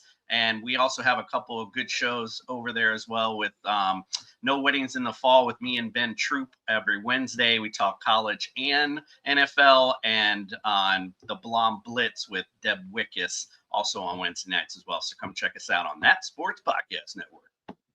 Absolutely. It's always a blast to catch that show. Get me ready for fantasy football Sundays, as well as get a few laughs in too, because it is a PG-13 fun. Absolutely. That's and the cool thing is about Deb's show is that we're trying to show, women empowerment. But and then our show we're kind of raunchy. So it just kind of gives you the best of both worlds. Hey, Hannah Montana said it best. You get the best of both worlds. We appreciate you so much for joining us, and we'll see you again later on the show if the Dolphins keep it. Thank you so much. Yes, sir. Appreciate you having me in. Absolutely. And that is now taking us to pick number 13. The Rams are on the clock, and I'm going to bring back my co-host Kelcey for this one. Is the Rams. Well, they were on the clock for 8.5 seconds, and now the pick is in. The Rams are in a unique spot where they are arguably on paper the most balanced team in the NFL right now. You look at their team, there's not really a clear, oh my gosh, they have a weakness, quote unquote.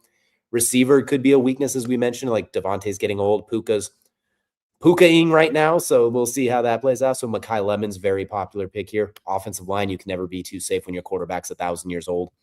Linebacker, secondary, edge positions, that can always be a boost. We mentioned they brought in the Chiefs secondary basically to bolster theirs in the offseason. So And this pick is courtesy of the Falcons as well. So I also want to bring in our good friend Stacy from the Morgan Man podcast for this pick too. Talk a little bit about the Falcons who were supposed to be in this spot.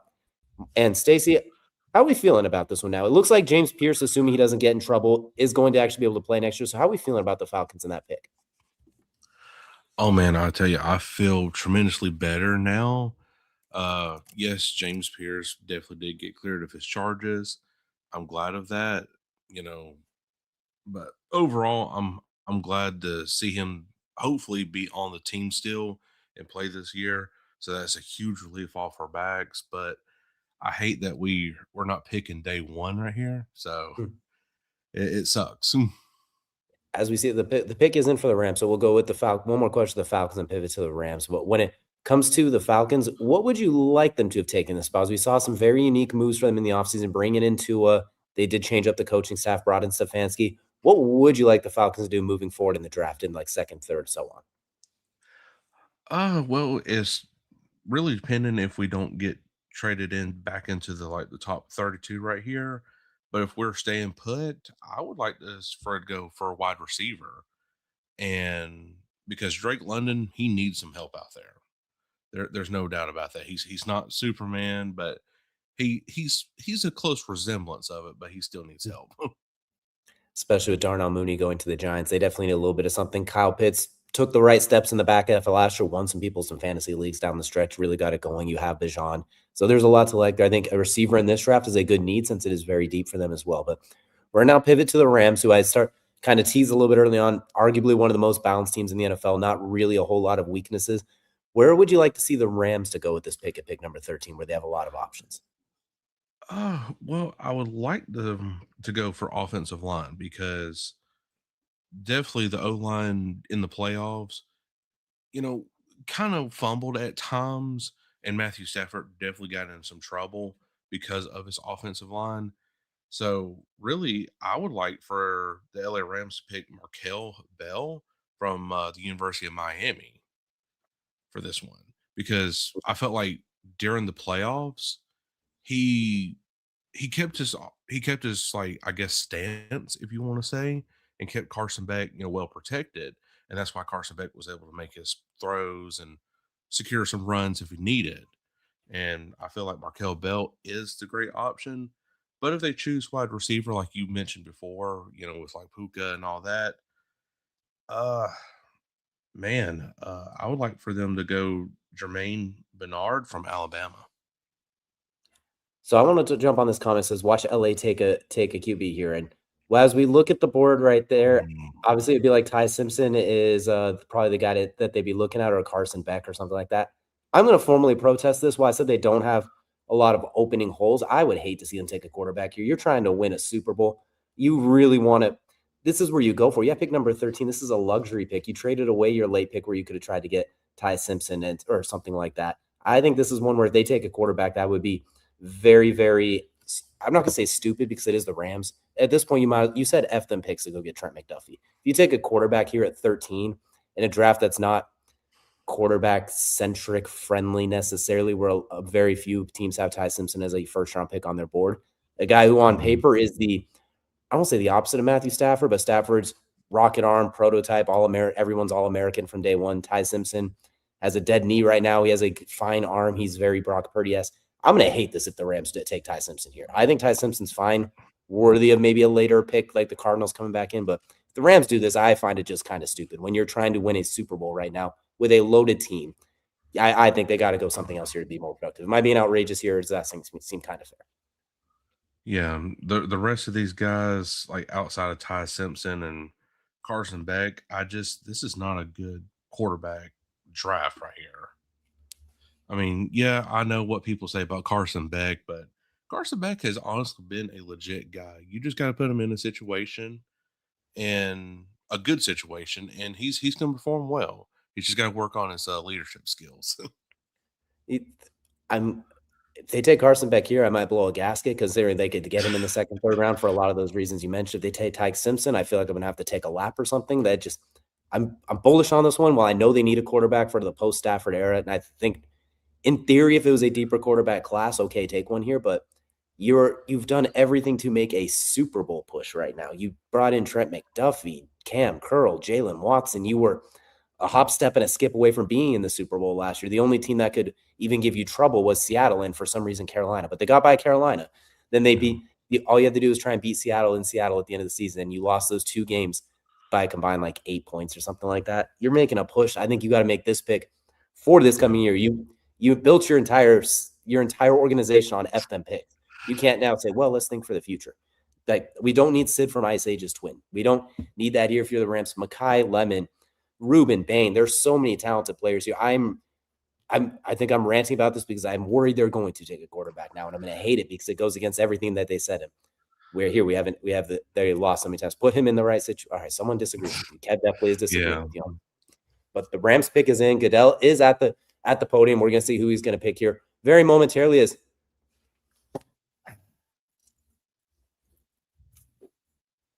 What? They had taken Ty Simpson, the quarterback from Alabama, so everything I said was thrown out the window. Unbelievable. What? All right, so all of my rants about not taking a quarterback here has been completely thrown out the window. Oh my gosh. Okay. I'm stunned just like you are, man. I don't get it. I don't get it. I don't understand it. Stacey, I'm gonna take a moment here. I want you to let everybody know where they could find your podcast, where they can find your show, where they can learn a little bit about the Falcons after their picks in the second, third, and future rounds. Oh my goodness. Yeah. All right. So definitely shock of the night, ladies and gentlemen. But yeah, so the Atlanta Falcons will be picking on day 2. I got a little bit of personal stuff going on Friday when all that occurs. So definitely be looking for a new episode Saturday, latest Sunday, of a new episode of Morgan Man Sports talking about the Atlanta Falcons picks and on so forth. But guys, 6 a.m. will be the upload time, if I'm not mistaken. I'll definitely tweet that out. But if you're into, again, Atlanta Falcons news, content, Call of Duty League esports, I got you here. But wow, so I'm gonna go celebrate the Rams picking or wasting the Atlanta Falcons pick on Todd Simpson. So go Rams. Well, thank you so much for joining, Stacey. I'm bringing back in my co-host, Kelcey, and I'm going to start by saying you're not getting an apology because I was ranting about how angry I will be if it happens. So you're not getting an apology. You're going to get me pouting because I hate that it was right. I hate the Rams so much right now. Can't believe they did that. I'm sorry you had to watch me walk offset when I was hobbling with my lower back issues. But Before Stacey leaves, I just have to point out that the last 2 years we've had you on the show, you have been able to celebrate the Falcons pick, even this year, without the Falcons actually making their pick. So congratulations. You're one of the few fans that can say they can celebrate their first round pick in the last 2 years. Yep. Very few teams can say that. Sure can. And you got to do it twice last year too, since they traded back in. So good times for Stacey. We appreciate you so much for joining us, and be sure to check out his show and follow him on all social medias as well. Thank you so much for popping in with us. Thank you, guys.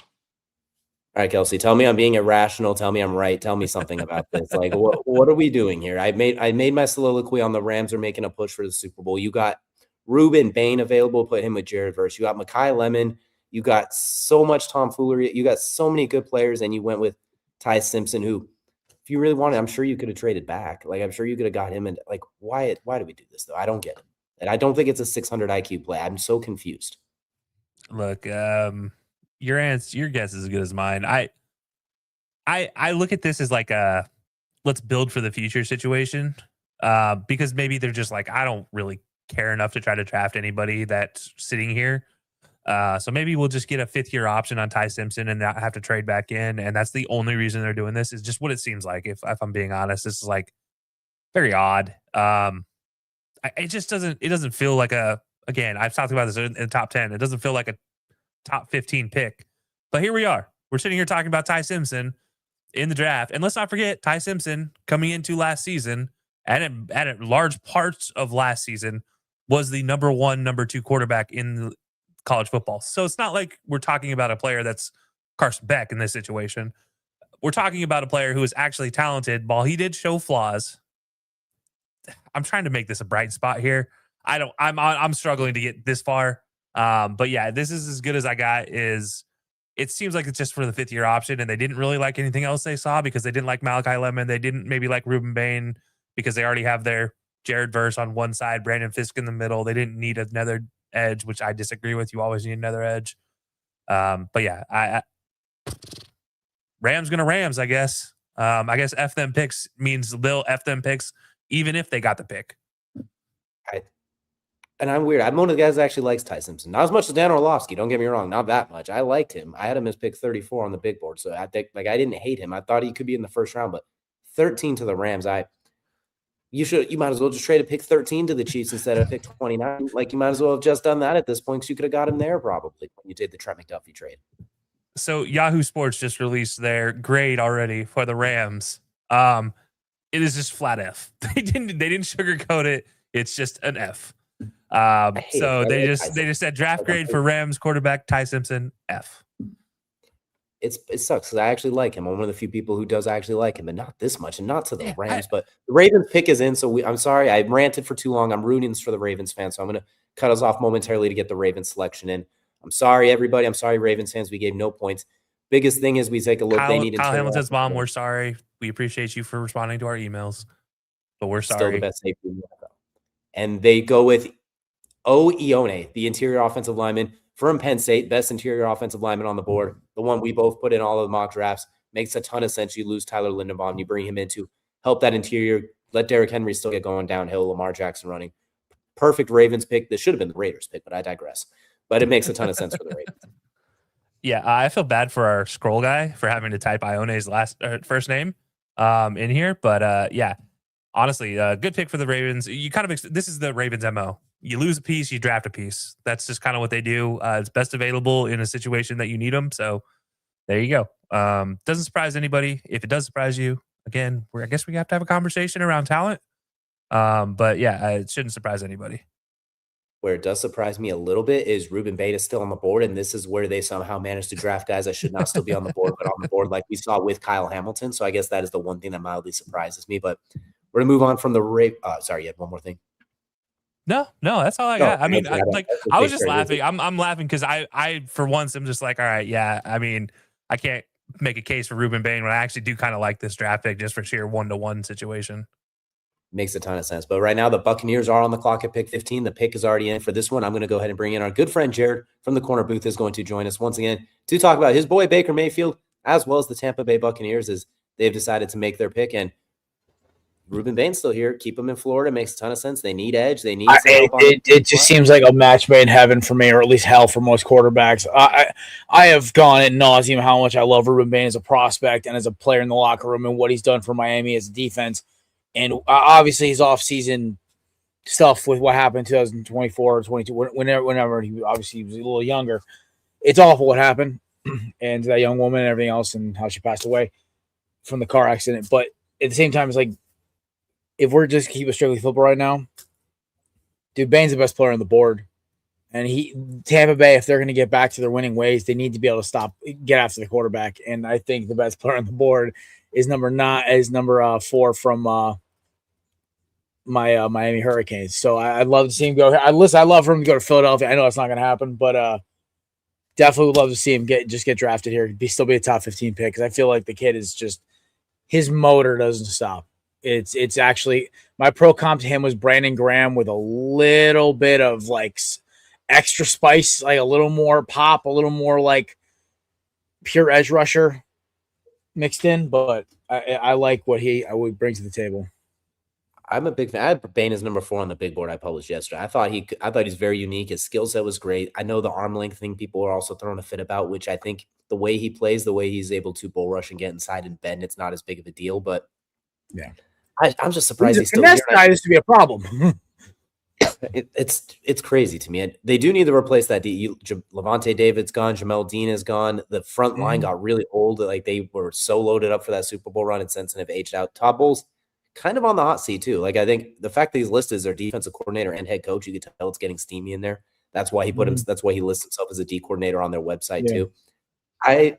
And Baker with the offense, I think you feel comfortable if they can stay healthy, they can make some things happen. You know, Baker's going to bake Mekabuka. Hopefully that was just a rookie wall who'll be good, but they need youth on this defense. And Ruben Bain makes all the sense in the world here.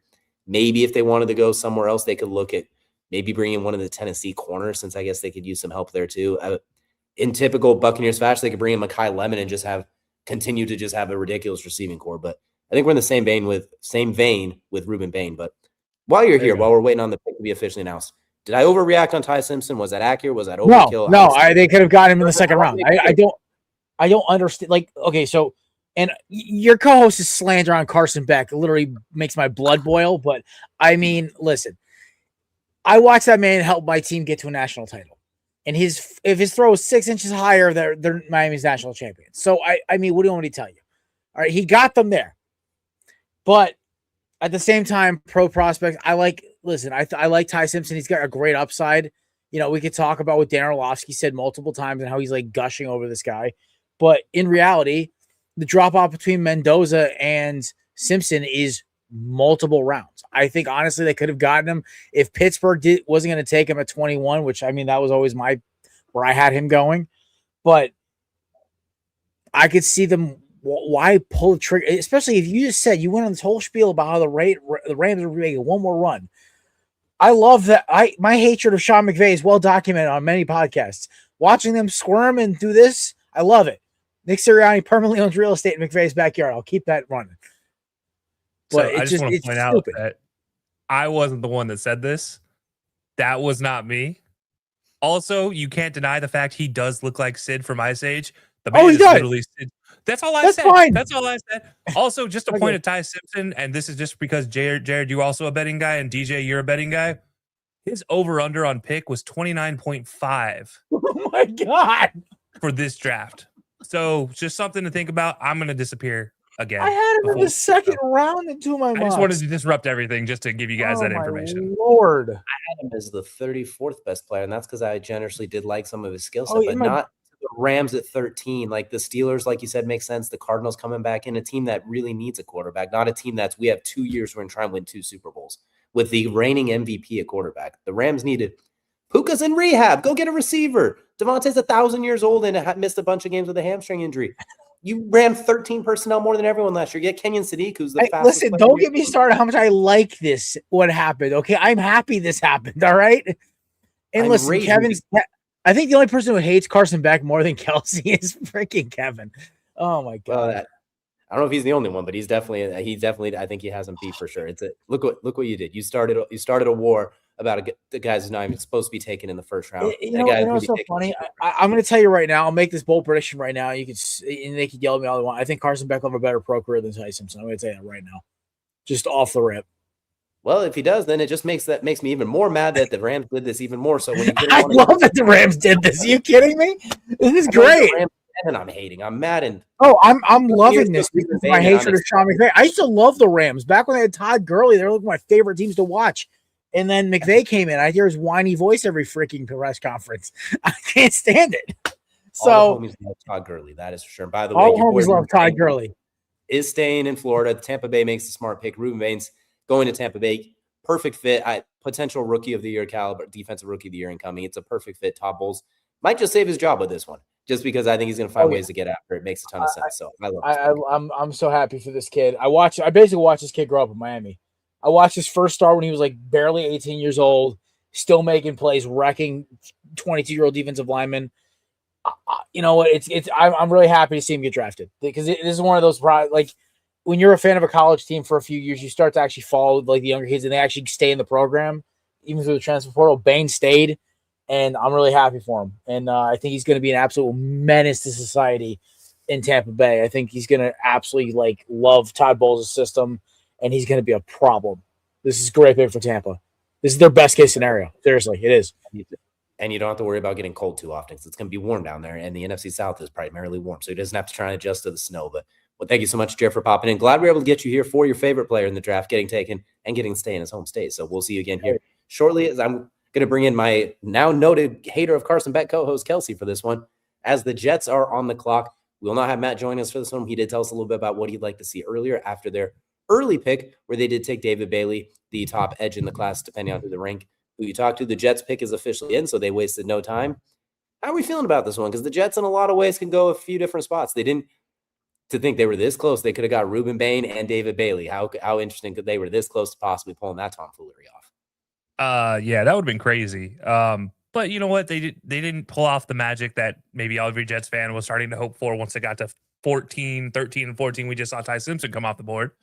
Instead, we just saw, I don't know, a makes sense pick for Tampa Bay. Also, I don't know how I caught strays out of all that. Like, I literally just said the obvious of Carson Beck looking like Sid. How do I catch strays? But yeah, no, like I think Ruben Bain off the board does change things for the Jets. I do look at maybe Thieneman here as a potential for the Jets, maybe just fill in a role. You do still have Malachi Lemon out there. You do still have offensive linemen out there that you can easily go pick up. Do you want to? You're kind of in that weird tweener zone where you're going to reach probably for something that you want. With Ty Simpson off the board, maybe we do see another quarterback. I hate to say it, but that's always a possibility. And maybe this was a situation where they trade back to get out of it. I don't know, but the Jets are all the choices in the world, and they're going to be like the Browns and the Cowboys, and somehow manage to make a weird thing. And then again, though, we just saw the Browns and the Cowboys pick logically for the first time in my lifetime. So maybe the Jets will follow suit. I want to say when I look at the Jets, unfortunately for Aaron Glenn, he is kind of coaching for his job this year. I know it was just his first year. It was just could not have really gone worse. And the fact that you're a former All-Pro corner and your team got 0 picks, and the Jets are known as being an impulsive team on top of it. It's unfortunate that he is kind of coaching for his job this year. So I think he's going for.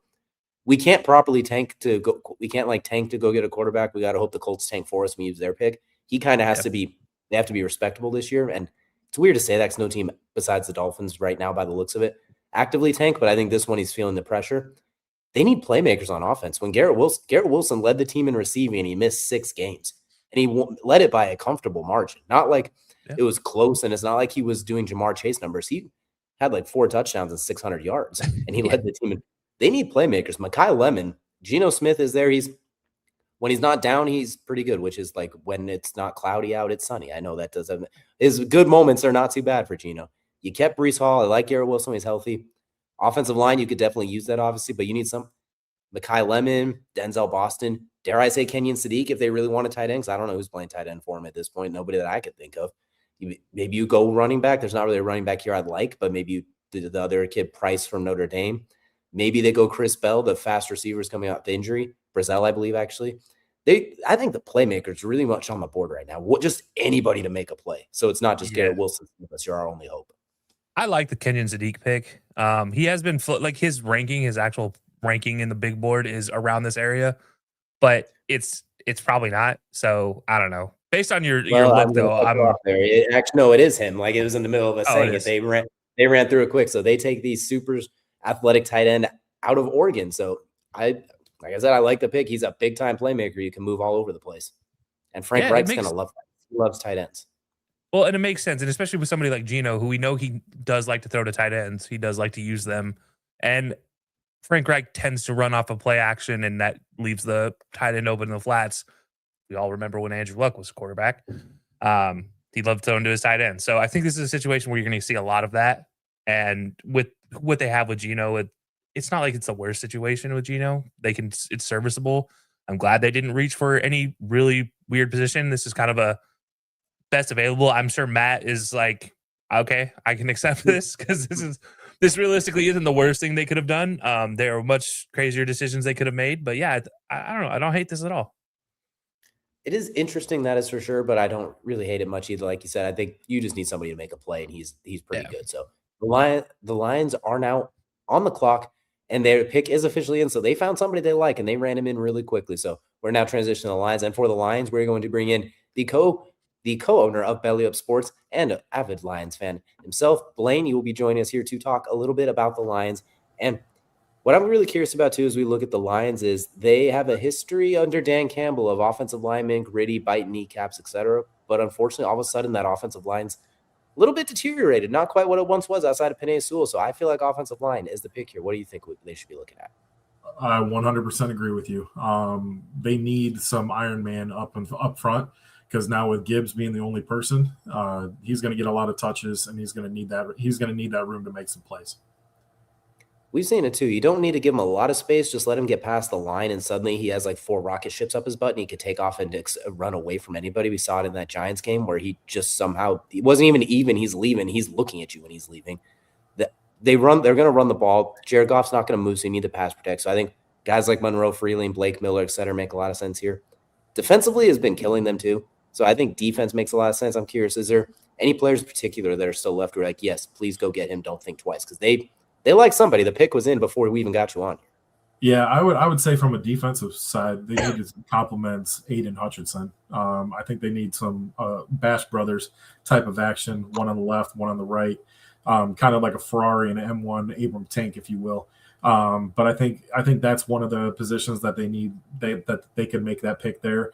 And then from a cornerback standpoint, I'm getting sick and tired of watching corners get burnt. So let's take the next best corner in the draft as well. There's some good ones there as well. We know Dan Campbell loves himself some corners. The Teron Arnold one, it's been a little bit of a roller coaster. I won't say it hasn't worked out, but it hasn't worked well yet. Like there's still some issues there. I'm also wondering, do you think, I don't want to say he's on the hot seat because what he's done for the Detroit has been incredible, but do you think Dan Campbell's seat's starting to get a little bit of lukewarm at least? Because they've a couple of opportunities where it felt like this was their year and they just came a day late and a dollar short, and now some of those players are starting to leave, retire. Now they really have to start hitting these draft picks. But do you think Dan Campbell and crew are maybe starting to feel a little bit of the heat? I don't think so. To be honest with you, I think this is like they gave Dan Campbell time to make it what it was, and they were 9-8 last year, and they were a couple losses away from turning that around, just based on the games played. So I don't think they're on a hot seat. But I mean, if they finish 9-8 again or under 500, yeah, I would imagine that they're gonna put a little fire in Dan with the new offensive coordinator, new defensive coordinator. They have now a full season with off season to work the system. So I see some better things ahead. My biggest concern with them too, like I agree that I think Dan Campbell's fine. Kelvin Shepard, give him another year. I don't like offensive coordinator Drew Petzing. I don't like the hire. I don't like what he did in Arizona last year. I don't like it. It didn't feel good. It made me feel uneasy. I wanted to go to the bathroom every time I watched it. I don't know why they decided to bring him in. I know they had issues last year with OC where Dan Campbell felt the need to take over and it had its moments, but unless Dan Campbell's calling the plays again, which I don't love when he does either, because I like him biting kneecaps on the sidelines, not trying to be the scientist either. So I hope I'm wrong, but I don't like Drew Petzing, so that worries me. I'm worried he's going to run them right into the ground, and that's the best division in football, so you can't goof around with that. So am I being a dickhead to Drew right now? Am I being unfair? Is there some concern there as well? I would say there's concern there.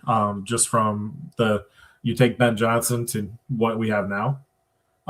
So creative play calling needs to be yeah, exactly. It's not even a roller coaster. It's a straight downhill slope. But we need to be a little bit more creative with our play calling. We got a lot of playmakers to be able to make plays. We got to find a way to get them open. Jameson needs to, work more in the slot, work the middle of the field. And then we need to let Gibbs run and let him run free. He's it's funny to say, but 60-70% at this point, and then work those, hey, they're going to give a Gibbs. Well, no, we got three wide receivers that can all be playmakers too. So.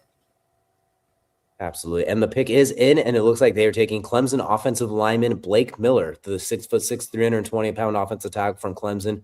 54 career starts. He can play. There's no doubt about him playing. I think the only concern was, is he going to be an all-pro, basically? I think it's the only reason he wasn't ranked higher is maybe they think there's a little bit of an edge there. Adam is player 23.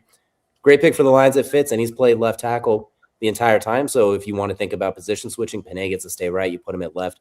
Good pick. Makes a ton of sense. He's going to be punching someone in the kneecaps or punching someone in the nuts or doing something dirty at some point after 10 minutes with Dan Campbell. It's a perfect fit. Yeah, I love that pick. I actually had him circled just because of the longevity he played in college. Now, can that longevity be transferred into the NFL? Only time will tell. But 54 consecutive games, and as an offensive lineman in the trenches, I mean that's something to take in and be proud of.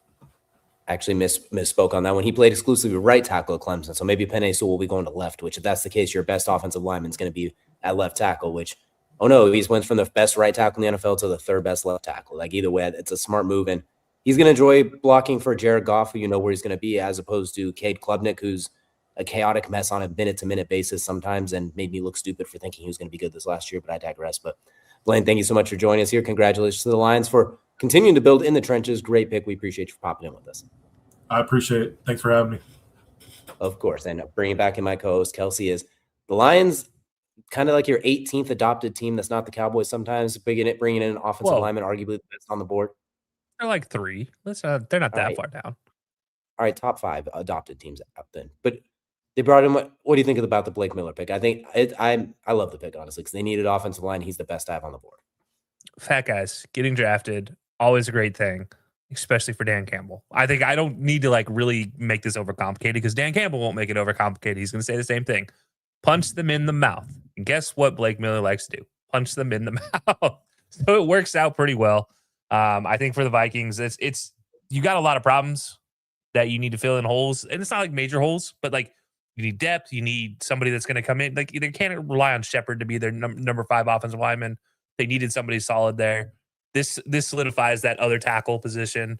I don't know. I don't hate it. Again, there wasn't really better options out there, but this is kind of what we talked about. You're going to be reaching for some of these guys in this spot, 17, 18, 19, 20, depending on what you want to do. And now we do have the Vikings who are now on the clock as well. And a very finicky team last year where they went 9-8, but it was the ugliest 9-8 you could possibly imagine with the giant quarterback issues. They brought in Kyler Murray to potentially shake things up, maybe give him a chance because the receiving room when healthy is great. The offensive line is really good. Tight end's good. Running back room's good. Defense was 3rd in the NFL. Like they are better than the sum of their parts. In our drafts, in a lot of the mock draft Mondays and the one we did, safety made a lot of sense here to replace Harrison Smith. Tiananmen's still there. Emmanuel McNeil-Warren is there. I think that makes a ton of sense. I can see them going with the big boy too, whether offensive or defensive, just bringing in some girth, help stop the run with a big boy like maybe Banks or Proctor. So I'll really quickly let you say before the pick is announced.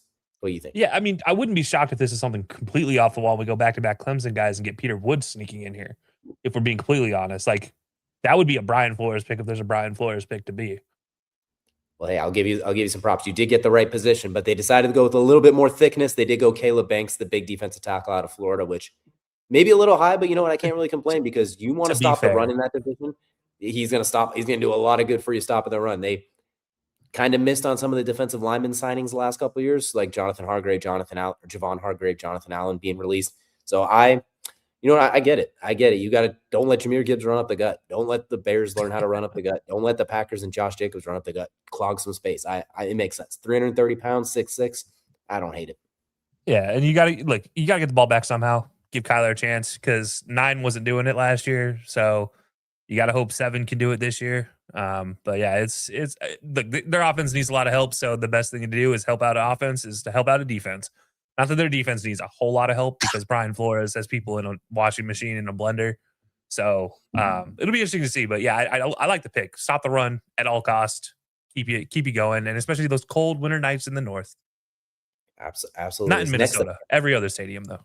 Every other, and not Detroit, I guess, but like it gets cold sometimes. Okay, it gets cold. The commute Chicago, is cold specifically looking at you, Chicago and Green Bay.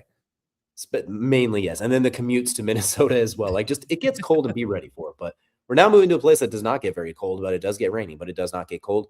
With the Carolina Panthers are now on the clock, and the pick is immediately in. We're going to bring in the third member of our crew. We're going to bring in Jared for this one. His adopted Carolina Panthers from afar when he's not rooting for the Buccaneers.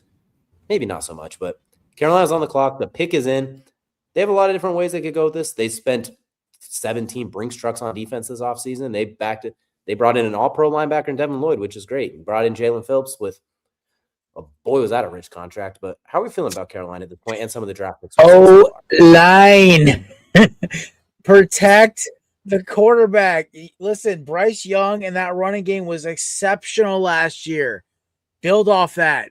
Protect them. Like, seriously, like, I love Jalen Phillips. Like, he had a great little short stint in Philadelphia. Devin Lloyd is great. I love the backup pick of Kenny Pickett. But, losing Rico Dowdle obviously sucks. But, go get a running back in the second round to pair with Chuba.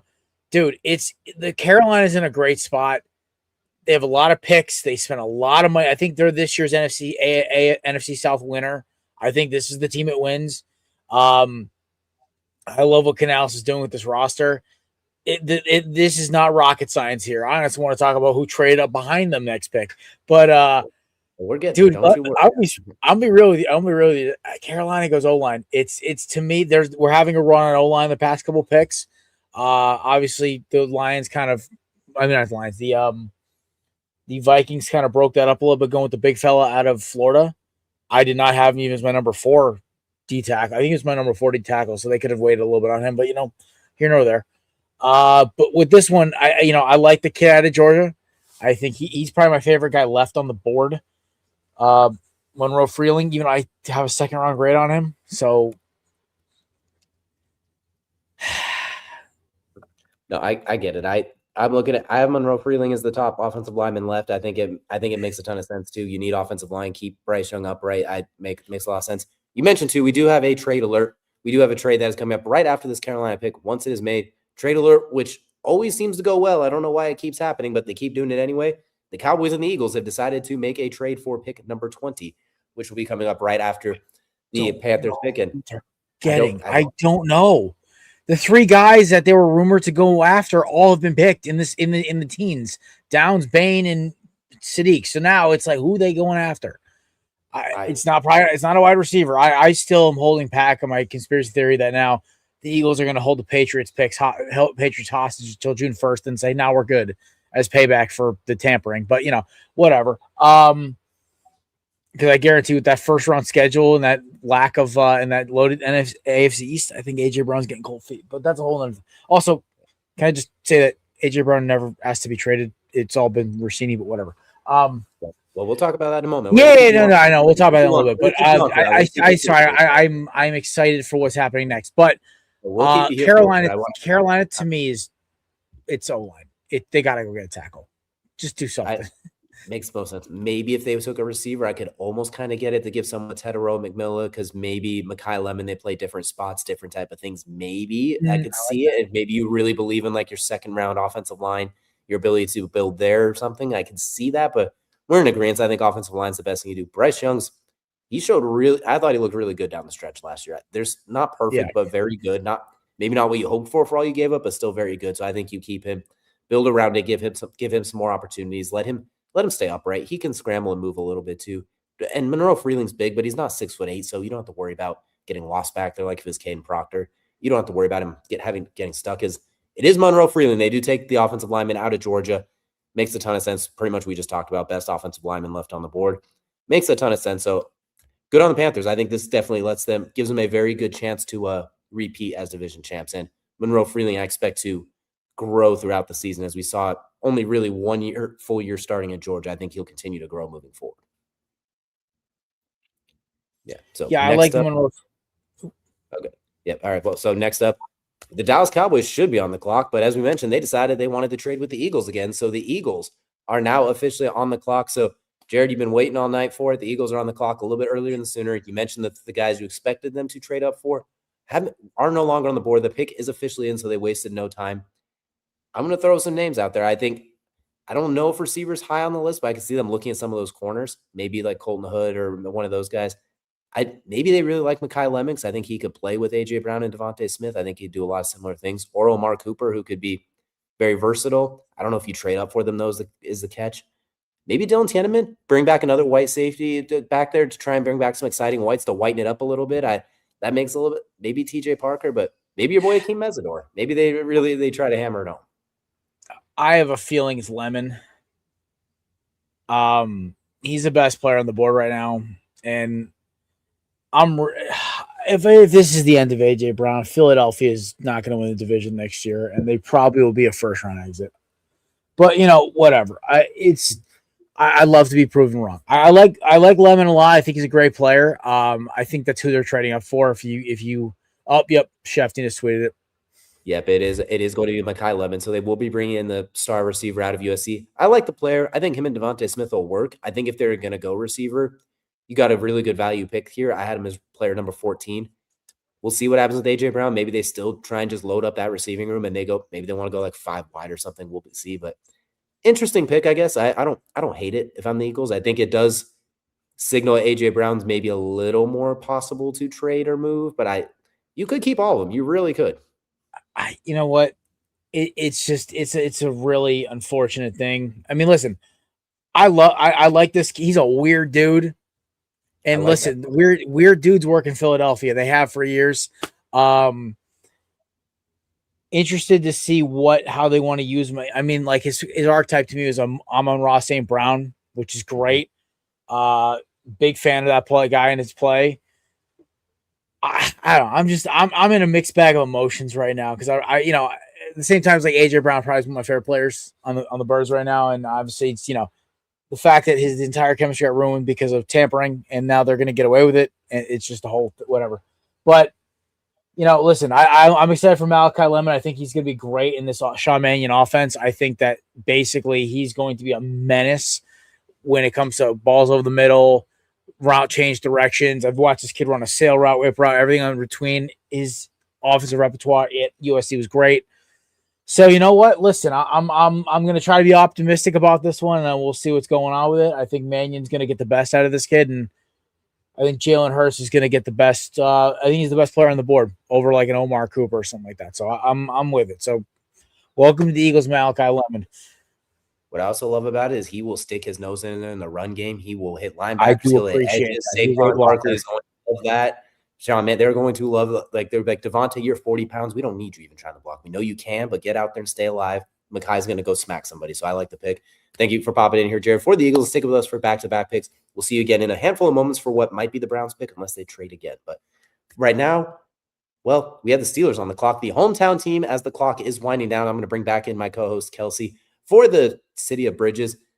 I'm not going to lie. I thought Ty Simpson here would have been a fun pick if he was available. You take potentially your quarterback of the future for the home draft. There's a lot of things you could do here, but now if I'm the Steelers, I feel like they're going to do something silly like draft another defensive lineman, just continue to bench the defense, which you never go wrong.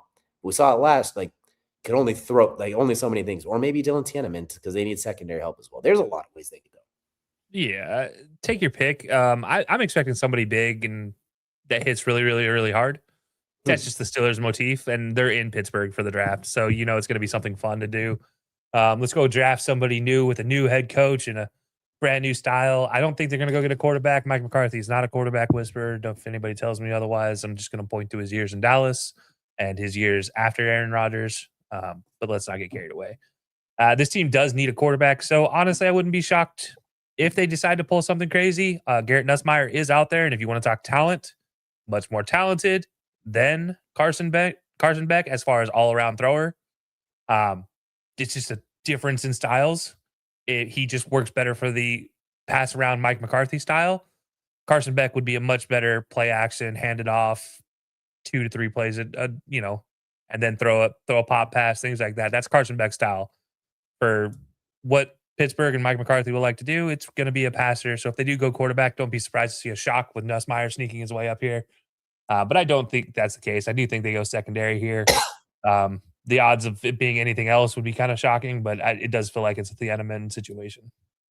Let me throw a name out there for you. Let me throw an idea out there. Let's just throw something out there. TJ Watt's old. He's expensive. I think they could. I'm not saying they will move off him, but I think they know that time is running towards it. Your boy Keldrick Falk is the youngest player in the draft. He's not even legal to drink until September. He's got a grown man skill set, some really long arms. He's got some work to do, some of the physicality, things like that. You play next to TJ Watt, Highsmith, Cameron Hayward, those boys, they're getting old. They're not getting younger. It's the most expensive defense in the NFL last year and was, as we can see, not ranked like the most expensive defense in the NFL last year. Yeah. Like you said, there's not a lot of quarterbacks they love there. You don't know what's going on with Aaron Rodgers. You're not taking a running back. The offensive line, it's always a good option, but they've been doing a good job building offensive line. Maybe they take a flyer on Keldrick Falk to be the TJ Watt heir apparent. I mean, you like him as well. I think he's very talented and very young. Yeah, I have him as one of the more skilled players in the draft. He is undersized, though, and I think that's where he doesn't fit the Steelers mold. Granted, new Steelers staff. Yeah, new Steelers staff, so you never know. That is very true about TJ Watt. But, he's deceptively athletic. Keldrick Falk's just athletic, so it's just a much different conversation. Yeah, lunch pill. But no, it's a different situation, so I don't know if Keldrick Falk is the guy here, but I do think it's a situation where I wouldn't be shocked to see Keldrick Falk go to a team that needs an edge in this situation, like the Steelers, who is looking at maybe towards the future, giving somebody an opportunity to be taught under a TJ Watt tutelage, whether it's actually taught or you sit there and you learn, and that's their taught. But yeah, we'll see what they do. I don't think it's going to be that case, though. I will say, when our most recent mock draft, I gave him Emmanuel McNeil Warren here. I think he makes a lot of sense. He's a guy that 9 forced fumbles in college. I have him as 19 on the big board I released recently. Not the best in coverage. He has some work to do, but he's lengthy. He's like 6'4". Not really thick, but he does a good job of tackling. He has some of his hit sticks are outstanding. I think he'd be versatile. He does what he's either a hit stick or it's kind of an ugly tackle. We need to meet a little bit more in the middle, but he does bring a little bit of thump. So I do like that one as well. As the pick is in, since it is a hometown team, they're showing a nice little highlight montage of all things Steelers. So that's why I talk a little bit more on it. I also like Caleb Lamo, the versatile offensive lineman from Utah that's still out there. Like we said, it's going to be something at quarterback, or something really old at quarterback. The more you can put in front of them, the better. Yeah, and also you need to fix that run game. And we talked about this last year coming out of that draft where they're like, they didn't really address anything to do with the run game. And you saw that. You saw that team struggle because they didn't have anybody like blocking at all. I mean, Aaron Rodgers was running for his life at times. And that's Aaron Rodgers we're talking about gimping for his life, not really running. So, but no, it's going to be something. I do hope it's something. If they're going to go offense, it's got to be offensive line. I don't see them going skill position. But yeah, I really like defense here. There's so many opportunities, and don't be shocked if we even see maybe a Jacob Rodriguez sighting here. I think Jacob Rodriguez is really good. I think him or Anthony Hill in a very linebacker deep class. I think those guys are very good. I have them both as top 30 players on the big board. I'd like to see them. It's a role that needs to be filled too with the Steelers defense with that change in styles. Absolutely. I also would think it'd be fun to see Omar Cooper go here where they just continue to add in receivers because he plays much differently than Michael Pittman and DK Metcalf. It doesn't solve the who's throwing them the ball thing, but it makes it a lot easier. Whoever's throwing it to, you got options. Like it makes it whoever I'd it is. hate that for Cooper. I'd hate that because honestly, you're stuck behind two really good players. And that's why we have our position needs depth, not necessarily wide receiver, but wide receiver depth, which for me, I classify that as like a third, fourth round guy or later. Not necessarily my first round pick. Omar Cooper has been very favorably compared to Deebo Samuel. Maybe fill some of that running back role since they lost Kenny Gainwell, who was their best running back for a lot of last year, him and Jalen Kenny Lawrence. Gainwell is a lot of teams' best running backs, and he'll never get that credit. And he's not going to be the Steelers' best running back last year, as he is one of their key losses. As they are going offensive linemen, they're taking Max Ihenachor, the Arizona State offensive lineman. So you got two Arizona State Sun Devils off the board, and good pick. He's a true tackle, I believe. I think it's smart. You're building that offensive line, as we kind of just alluded to. Just whoever's going to be back there taking the snaps, whoever's running it, we're going to do our best to make them safe, especially in that division where you still got Myles Garrett and you still have Trey Hendrickson just in a different colored uniform. And now you got Sexy Dexy. Just try and keep Will Howard, the ghost of Aaron Rodgers, Mason Rudolph, whoever they sign randomly at some point safe and alive. Yeah. I mean, look, I will say, I don't think Max was I think this was too early for Max. But I also, if you're the Steelers, you're not going to wait on anybody else. And then maybe you don't like any of the other options more than Max. Maybe he fit what you wanted, which, okay, to be fair, I get that. Maybe that's the mold you're trying to grow with, and that's fine. But you still need some players on defense. Like, you need to go fix some of that aging group, and they're not getting any younger. It's not changing anytime soon. Like, your youngest player, I think, is Jamel Dean on your defense right now, and I think he's 28 now. So, yeah.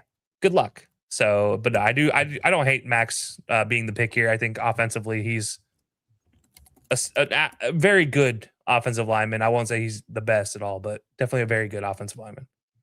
It was kind of safe when you're where the Steelers are. It's kind of like the Derek Harmon pick last year, where it's a good, safe player pick in a weird spot where you just don't really want to goof up. But as with the Chargers on the clock, the Eagles kind of threw a little bit of a wrench in some things, as we did of our good friends Antonio from the Sideline Summit, who did give us a little bit of a pre-recorded thing of what he want to see the Eagles do. So let's take a look and see if what his predictions or wants came true, or if the Eagles tore his heart out like they clearly did to Jared's.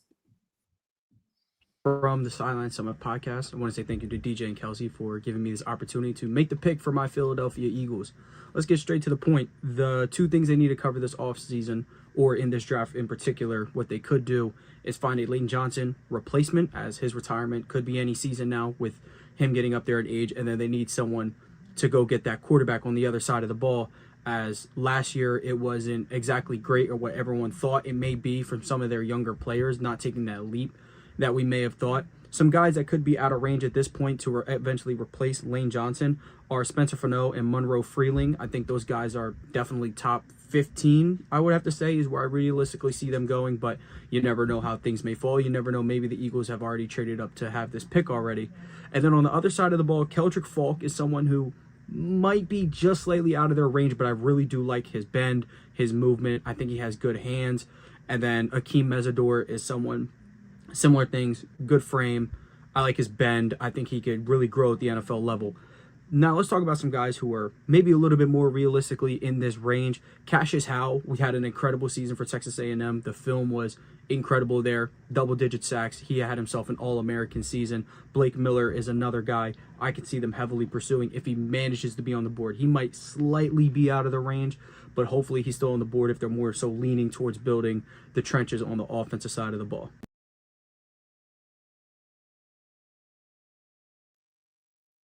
Quite go the way you'd hoped. He said a lot of the things that we were talking about wanting to do. Basically, the trenches, the Howie Roseman special. They decided to basically say we're trading AJ Brown. Is basically what they decided to say instead. But I like a lot of those players. I think they made a lot of sense, and he was right. Spencer Fano is awesome. So awesome that the Browns wasted no time taking him. Yeah, I appreciate him being very clear. These guys are out of our range unless they trade up, and he even called it like we don't know. We might trade up to get them, and that's fair. They did trade up, just not as far as I think Antonio was hoping. Only one spot, which is like a much different conversation than it is if it was like 5. And he was not far off from Monroe Freeling from going to the Eagles. I mean, honestly, just one pick away. One name he did mention in there too was Akeem Mesidor, the other edge from Miami, who just went to the Chargers. So he's going from one very southern coast state to the others. He is heading to Los Angeles to join that pass rush to replace Odafe Owe, play alongside Khalil Mack. And another one that makes a ton of sense. I know he's an older guy. He's 25 coming out of the draft, not a spring chicken nonetheless, but the Chargers need to find a way to win quickly. I mean, Justin Herbert's not getting younger. He's probably getting tired of getting assaulted relentlessly. They need to get after the quarterback as well. I like this pick a lot from him. It makes a ton of sense. I think he's going to be really good right away. The question is he's probably never going to be like the 18 sack guy, but he'll give you 8 pretty quickly and he'll stick around that for a while, which is what I think a lot of the question is, how high do you take someone like that? Like a very high floor, but maybe a minimal ceiling.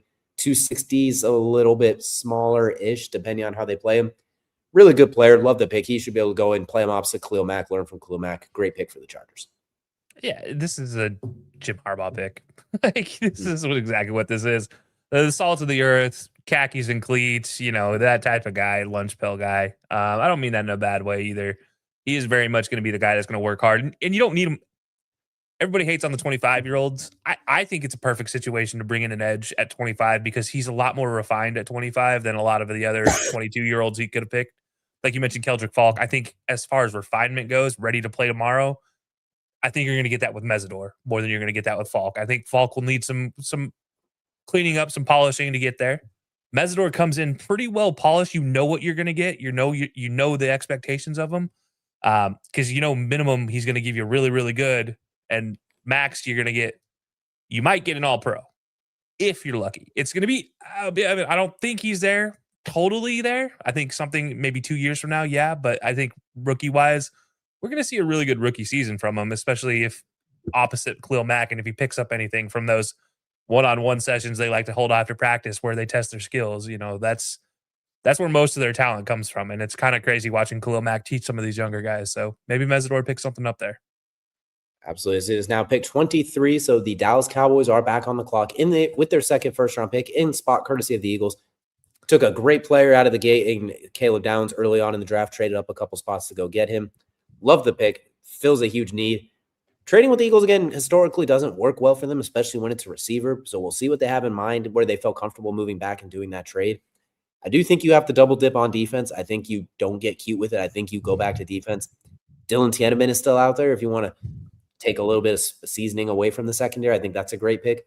TJ Parker's a really good edge. You could have there C.J. Allen, Jacob Rodriguez, Anthony Hill, or one of the 2 corners from Tennessee, the Avian Terrell from Clemson. There's a lot of really good defensive players, Emmanuel McNeil Warren. I don't know if they go with the safeties because you brought in Caleb Downs, but I think the rest of them, any of them makes a good addition. Yeah.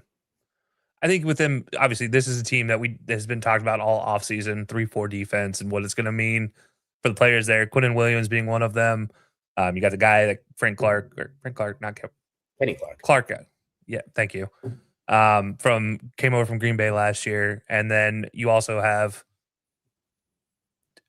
God, for life of me, the edge that just got traded over. Sean Garrett. Thank you. For the life of me, man. What's wrong with me? Anyways, with the one next to additions. Yeah. No, you do look at those and they got to fill that 3 somehow, but they got to fill that 4 is the more important piece. How do you do that in this point in the draft? I don't think you can. Do you think you just go with the best available defensive position and just call it 12, which you said Thieneman is probably that. But there's not a lot of long-term options here that I think are going to be a lot of success for the Cowboys. You just need to fill that spine on defense because there's nothing there right now. I would love to see them take a Jacob Rodriguez or a linebacker for that spine, as you mentioned, just fill that interior. I also would really like them to go.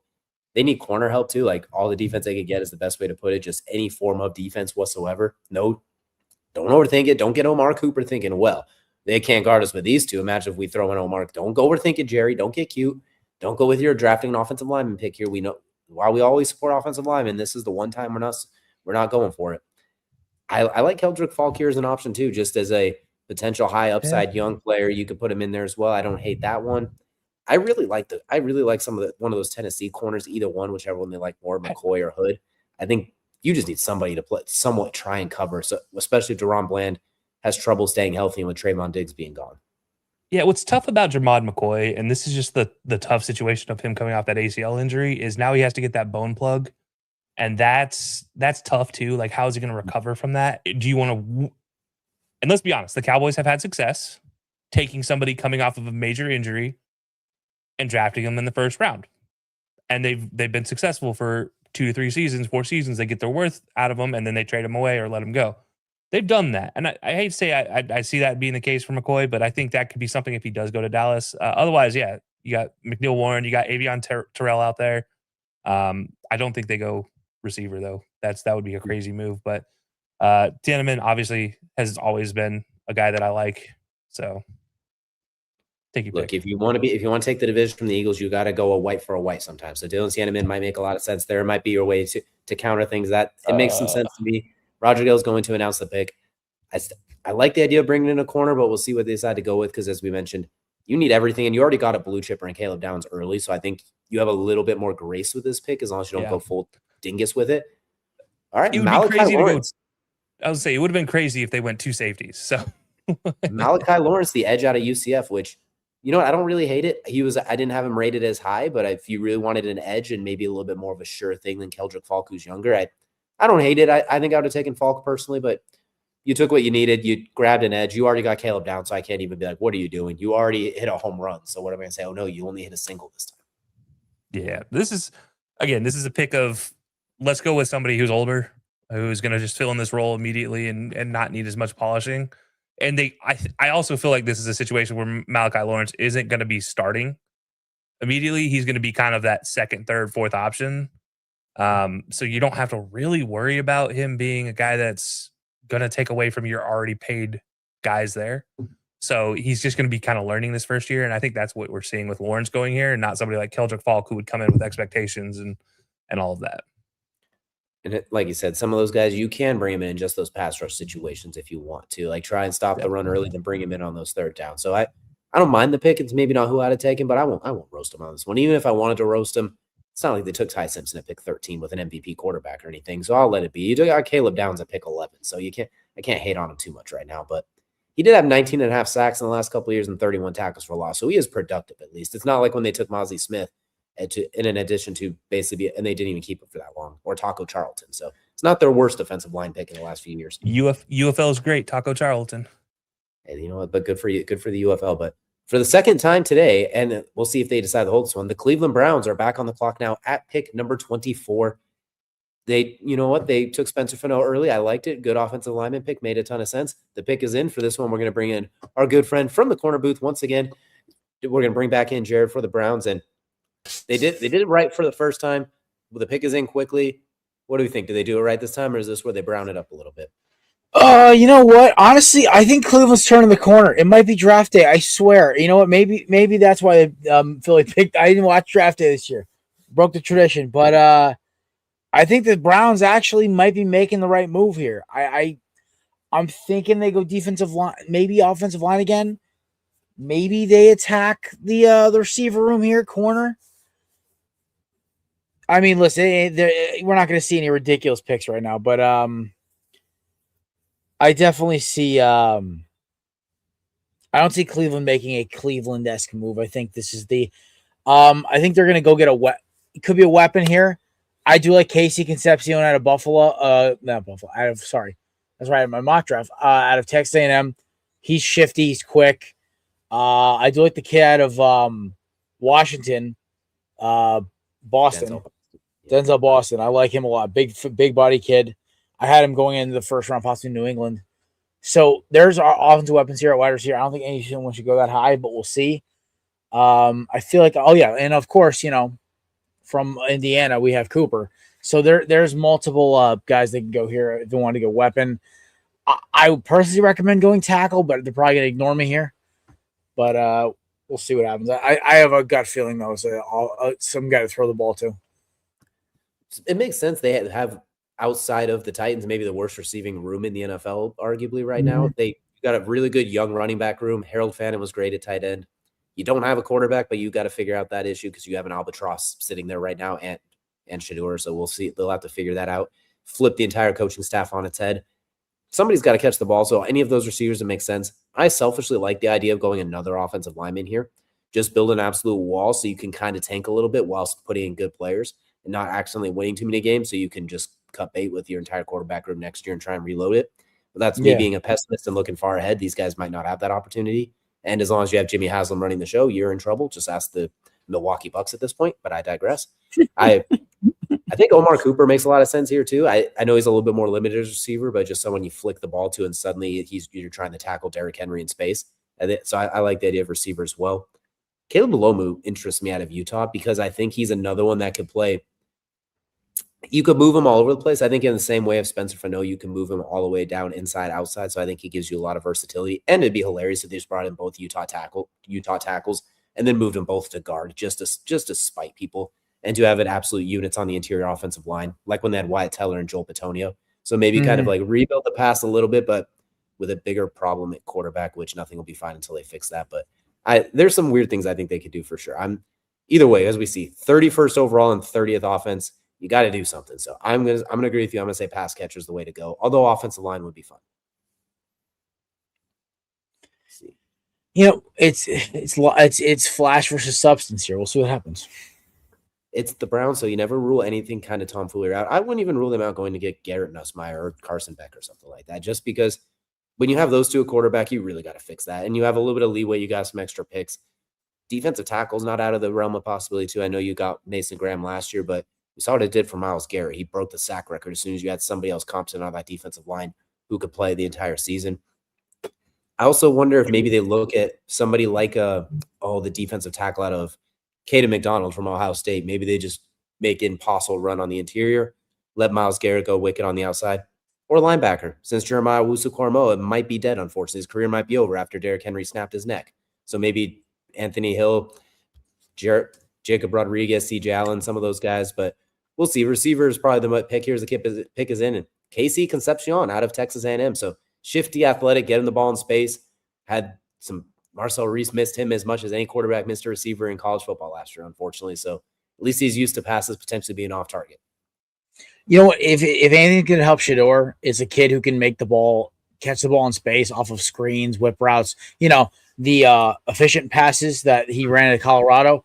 If you're going to do anything, this is the perfect guy to get it. I love this kid underneath. The only better option, I think this is why Philadelphia traded up, is because they wanted Lemon. Dallas already had the pick. Never mind. I would have thought Lemon would be the only better option for this, but because of obviously his play style. But I love Concepcion because he does have a lot of speed, catching the ball and just going. And watching him multiple times at Texas A&M, just the kid, when he got the ball in his hands, he was special. So I'm happy for Cleveland. I think the two smart picks today. I cannot believe I said that, but I'll give the first one an A+, and this one or an A, and this one I'll give a B+. Solid job for Cleveland today. Good job, Cleveland. Not bad, and that's good picks. Not even just by their standards, good picks overall. Like good for them. So. Oh yeah, they had a solid day today. We've seen you plenty today. Before we let you get out of here, so you're not here all night, go and let the people know where they could find you every week and what they could tune in for to see those draft grades. Well, DJ, it's been a pleasure as always. I appreciate you and Kelcey hosting this, having me on. You can find us at All Things Corner Booth Podcast, Corner Booth Pod. We're live on Mondays around 6:30, where we do our live kind of more in-depth analysis show. And then, of course, the Corner Booth pregame on Thursdays, 6:30 or 7, depending on the week, where the tomfoolery comes out, where DJ's always on a lot, so is Kelcey, a lot of the Belly Up crew, or it's more of like talking at a sports bar with the boys, picking games, having a good time, having a beer. It's a good time. So check us out Mondays and Thursdays, Corner Booth Podcast, all social medias. Thank you for having me. Go Birds. Thank you for having us on too. And don't worry, my guy Lemon's going to be a stud. So go ahead, rub some dirt on it. It will be okay. I feel for you. So I hate Mike Vrabel so much. Remember, though, that was a Carson Wentz jersey before it was an A.J. Brown jersey. So you are built for this. You are ready for this. That's how I know we've been friends for a long time. You remember when I did that. We've all been hurt by Carson Wentz at one point or another. But hey, take it easy. Have a good night. And happy draft season as well. Thank you, sir. And now the Bears are on the clock. Kelcey, you're going to join me back for this one. Our good friend Zach Kyleman. He wasn't going to join us for this one. Something came up, but he did give us a statement on what he wants the Bears to do. The biggest needs for Chicago, and I quote, defensive end, a defensive line, safety, a defensive back, or offensive tackle. His in-depth breakdown, secondary is especially thin at safety with the free agent losses of Brisker and Byard. And they will have to put a legitimate number 2 across from Montez Sweat since he was traded to Chicago. They have not had one of those. Austin Booker's best contribution was he gave Jordan Love a concussion in a game. And that's the only thing he's done is the opposite edge.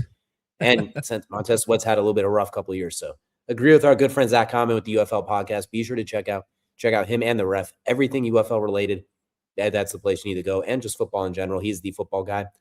The Bears, though, completely bucking tradition last year, saying, you know what? F our history. It's number 6 offense, number 29 in defense. The Monsters of the Midway played offense last year.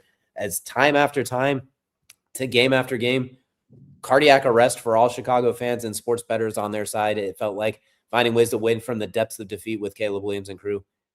As they're on the board, clearly defense is the way to go when you have the 29th ranked defense. You did some good moves. Losing Drew Dahlman killed you, but you brought in Garrett Bradbury. You bounced out a bit. I think it's got to be edge or defense or safety. And Dylan Tienneman, Emmanuel McNeil-Warren make a ton of sense here. I like Dylan Tienneman just so I could keep making the exciting whites joke. I think that'd be great. But both of them make a ton of sense here. Yeah, I mean, for sure. Him, obviously bringing in Kobe Bryant, you do buy yourself a little bit of space there, where you don't have to maybe go get somebody this early in the draft. Maybe you can go get somebody later on to help out with there. But I do look at also Keldrick Folk can be floated out here as a conversation to be had. As I agree with Zach's take on the edge. I think you have Montez Sweat. Let's maybe try to do what Cleveland tried to do, which is get a second edge, get somebody across the way. Dallas did this years ago as well. They get somebody across the way from the big superstar to try to take some of the pressure off of them. And look, Sweat's been a gem since he got to Chicago, even with nobody else on that defensive line. Maybe just adding one body, just a body to just go out there and just take a block. Maybe you stand Keldrick Falk up and you run him at the same side. There's so many different things you could do there that maybe you don't do with a safety or anything like that. But yeah, I mean, look, if it's not going to be Tienneman or McNeil-Warren, I do like the idea of going Keldrick Falk here. I mean, I guess you could really go really, really big and go Peter Woods. But again, I don't think he's the right pick in this situation when you can possibly get him later. Possibly. Maybe you can't. But I do look at this as probably this is your best chance to get an edge that you can run with Montez Sweat in my eyes. One thing that was interesting, too, that you mentioned is last year when the Rams added Mason Grant, not the Rams, excuse me, the Browns. See, the Rams have pissed me off so much I'm thinking about him 13 picks later. But when you remember when last year they traded and brought in Mason Grant, I'm like, what do you do? He doesn't rush the quarterback. He had half a sack last year. Him being a thick body in the middle helped Myles Garrett a lot. He helped stop the run. He just helps get in the way. Caden McDonald of Ohio State's entire profile is big as hell. Stop the run, get in the way. Give Montez Sweat something like that. The Bears got gashed in the run game multiple times last year. The pass rush was bad, and they couldn't stop the run. The secondary was good. It just couldn't hold up for light years, unfortunately, when it's healthy. So maybe if they don't love the edges or since it's such a deep edge group, maybe they feel comfortable waiting. They do have the 2 second-round picks now, courtesy of Buffalo, and the DJ Moore trade. So maybe make a move there to go get TJ Parker in round 2, then grab Cade McDonald here. But I do agree, some form of big boy on defensive front should be the move here. Whether it's big girth stop run or someone run next to Montez Sweat. I think those are the 2 best ways to go. I do think if we're going to have a different conversation for a second, though, and move away from defense, if you're going to do that, if you're the Bears, there's only one spot. And if you're going to move away from that safety or edge spot, you have to go get a tackle or guard, and that's Lemieux. I think you do go get the other tackle from Utah who's going to be a guard in the NFL, and go get Lomu and drop him down. I think that helps you out, or maybe you leave him out there at tackle, replace Braxton Jones, who has he's out hit or miss. Yeah, he's so also out for the year with injury. So there you go. But yeah, you have Darnell Wright on one side, who you like. You have Jonah Jackson, who you're all right with. You have Joe Tooney on one side. You have Garrett Bradbury. Like, just go get a fourth or fifth lineman, just somebody to help out. And Darnell Wright worked serviceably on the right tackle side. You could potentially bump him to left. I mean, your choice, but I think if you're not going to go safety or edge, you got to go that tackle spot. Well, they decided to stick with our original theory. They're going to go safety, and they're going to go Dylan Tenneman from the safety from Oregon. So I like it. I get to make a couple more white jokes here before we run this one out. I'm excited. It makes a ton of sense. He's got great range, very athletic, first guy in, last guy out type of guy. Really understands how really sees the field well. Second team All-American, first team All-American in our hearts, all that fun stuff. But in all seriousness, I do like the ability to play in the box as well as back deep too. He has very good downhill range, coming downhill, making plays. Remember that interception at the end of the Penn State game against Drew Aller? Everyone wanted to tear Drew Aller apart for it. They're ignoring Dylan Tenneman came in like a missile from center field on a play action RPO roll. Everybody else on that defense was chasing Drew Aller. That was just a great play. I like Dylan Tenneman a lot. He's going to change that Bears secondary for the better because, like Zach said, Byard's old as dirt and was gone. Jaquan Brisker's gone. You need somebody back there. Kobe Bryant is nice, and I think Tenneman, now you can roll them either way. It gives them a lot of defensive versatility. Yeah, I think you have opportunity, and this is perfect for him. I think this gives you that every single thing you were hoping for a pick for the Bears, especially since this is the first time you've picked this late in so long. I think this is the perfect situation for the Bears. So I like Absolutely. I'm 100% too. We talked about the trade they had with the Bills of sending DJ Moore over. Well, speaking of the Buffalo Bills, they have now entered the clock. They are now officially underway. This will be the only pick they made for a while, and they won't be making it as we do have ourselves. Dun, dun, dun. Trade alert. The Buffalo Bills will be trading that pick. They were trading back with the Houston Texans, who are deciding to jump the San Francisco 49ers. So, Texans, I'm looking at you guys right now. Offensive line. That's the only reason you trade up right now. What else do you need to try and jump up for? So, I think if you're the Texans, you got to go get one of those offensive linemen who are left. Before we get into that, though, our good friend Hector from Insert Name FC is going to give us a little bit of a preview of what he thinks that the guys from Belly Up Sports. I hope you guys are having a lot of fun discussing the NFL draft. And if you guys don't know who I am, my name is Hector Flores. I am the host of Insert Name FC, normally talking about the other football that gets played basically everywhere else in the world. But as you guys know, I am a Houston Texans fan. So really interesting season for the Texans. Obviously, lots that needs to be discussed as far as, the future of this team. You obviously have a really solid defense, and how do you capitalize it? And I think that right now things need to be addressed on the offensive side of the ball. Now, the Texans are an interesting thing with their picks. Obviously, you have the 28th pick, you have 38th and 59th, which means there's some wiggle room if you want to make a trade. And Nick Caserio does like making trades. So that would be something to follow on with this draft. But what are the Texans looking for? What are we looking for here for this team? Offensive line, very much clear that that's what needs to be addressed. And I think that that's what we're going to see. Now, they did make some good free agency signings like Teller and Braden Smith. Those are great, but obviously we need some long-term guys, guys that we can develop and eventually become another strong offensive line. So we hope that that's going to be a direction to go to. Defense, man. At the end of the day, we have a great defense, and we need to reload that. I would say more particularly in that defensive tackle spot, add some more nose tackles, make this team even more scarier, as already you have Will Anderson and Danielle Hunter. Will Anderson, by the way, shout out to him. Massive contract. Very happy for him.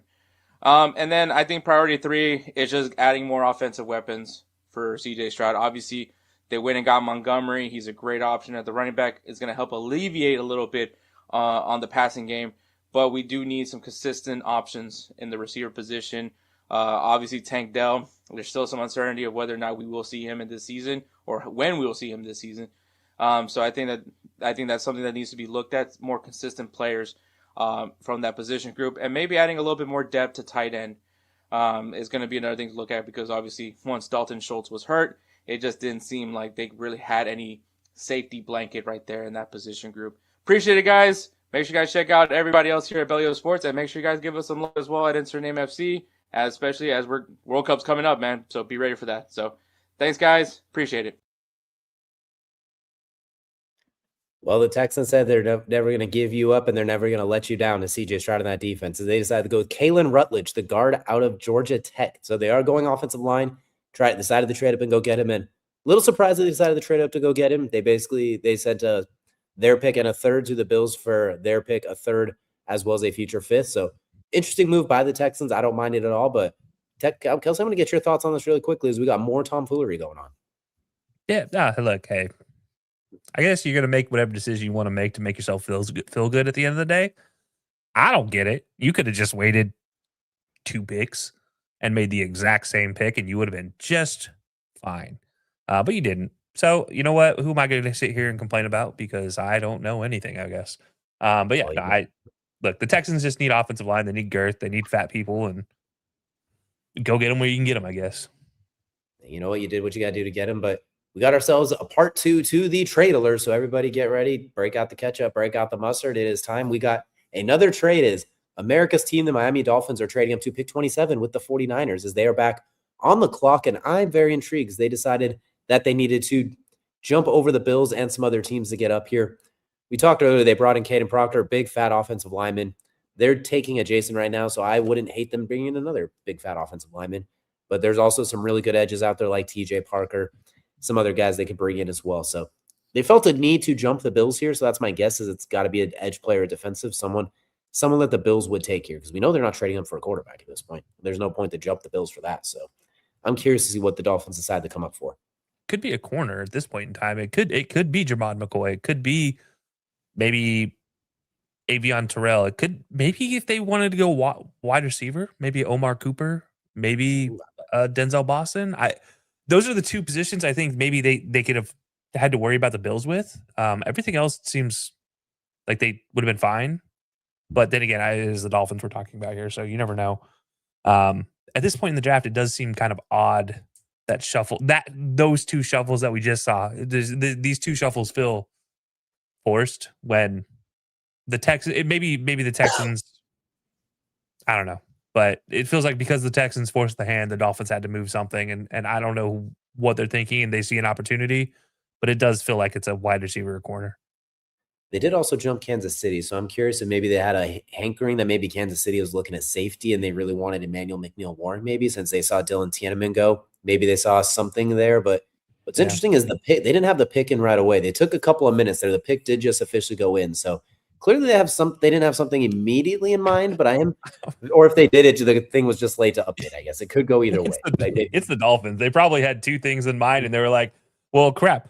The Texans didn't take either of the things we thought they were, so we didn't really have to do this trade, and here they are anyways. It's like, who knows with the Dolphins, honestly. It could have been, maybe they took too long to get the phone call taken care of, because they still have to do all of that and then literally physically run the card up, which still shocks me in today's day and age. I can't just send a text message. It's too bad, because they had Jalen Waddle and Tyreek Hill, the perfect guys to run those up there, but they don't have them anymore. So maybe they're trying to adjust to not having 2 of the. They got Achane. They don't want to risk him getting hurt. That is their entire offense. You can't risk him getting hurt by running the card. That's probably what got Tyreek hurt last year. You got Malik, whichever one you want to choose. They're fast enough. They're tanking anyway, so who are they to say no? I mean, I will, until it's proven otherwise, they are tanking. I also am curious. We haven't seen the linebacker run officially start yet. Like, we obviously saw the Ohio State guys early. I get that. Like, they were known to go early. Jacob Rodriguez, Anthony Hill, CJ Allen. We haven't seen some of those guys start to go yet. So I wonder, Jacob Galde from Cincinnati, maybe the back end of the first round, we see a couple go. Some of those big boys, those defensive tackles like Christian Miller, Lee Hunter, Caden McDonald, and the corners you mentioned. I also really wonder if TJ Parker and Peter Woods are going to get the love in this first round, because coming into the year, they were projected top 10 picks. Obviously, a bit of an up and down year with Clemson, other guys ascending, but maybe here at the back end, like, oh yeah, TJ Parker was awesome a couple of years ago. Maybe just last year was the Dabo Sweeney effect. I don't know. Like, maybe I'm curious to see where some of those guys start to go as well. Yeah, I mentioned this early on in the cast, and that's about this linebacker situation. I don't know if I don't know what teams think of linebackers anymore. It feels like how they grade running backs, where they're just not graded really well, where they just kind of look at them like, are you a linebacker? Can you cover or can you rush? They don't really give a combo linebacker very much credit. And that's what's tough about these. Like, will they make a run? I don't see it in the first round, probably second, third rounds, but it is too bad because they kind of look at linebackers as almost the least valuable position outside of kicker and punter is what it feels like. Which when they're great, like Fred Warner, they love it. But when it's not Fred Warner, they think they think it's super dispensable. The worst thing to happen to the NFL was that jack or star role to become so prominent in the college football game, because now you get a bunch of hybrid would-be safeties, would-be linebacker, but they're too small to be a linebacker, too big to be a safety, and they're just super athletic freaks, and they get graded so high because they're all over the place, because that's what that role is for, is they're not supposed to play man on anybody. And so they get super high grades and draft stock, and now they go into the NFL team and they don't fit in any stock linebacker role. So now the linebacker role itself has changed. It's like kind of like fullbacks. They're kind of phasing what we know as linebackers and fullbacks out of the game. You're getting H-backs and you're getting a stand-up edge or a nickel type safety that's going to roll down in the box. Like, that's really what a linebacker is. You have those two sides, and anything in between, it feels like gets downplayed nowadays for linebackers. Well, we trust the Harbaughs to keep the linebackers and fullbacks alive. Of course, they will keep it going. As the Dolphins do decide to go with an athletic freak, though, they go with Chris Johnson, the corner out of San Diego State, who was up and down on a lot of different boards. I like the player. It's a good pick. You need secondary help. It is amusing that his favorite player is Jalen Ramsey, former Miami Dolphin. So it's a good pick. It's a smart pick. You need corner help. I like it. And Kelcey, I'm going to get your thoughts on this because we got more shenanigans coming up. So Kelcey, what are your thoughts on Chris Johnson? I said it was going to be a cornerback or wide receiver is what it felt like. I didn't think it was going to be Chris Johnson, but I do like Chris Johnson. I thought he was a back like last two picks. And again, I don't know why they traded up to do this, because I felt like they could have done this at 30. This is one of those, like, why did you trade up if you were just going to make the same pick you could have made at 30? Because there are two other corners that I think would be more highly rated by the other two teams in front of them. So it does feel a little weird, but maybe this is what they felt was necessary. Well, are you prepared for yet another interdivisional trade going on? As the Buffalo Bills breaking out the ketchup and mustard, as they have decided to trade back with the Super Bowl runner-up New England Patriots. So the Patriots deciding to climb the board after some of these.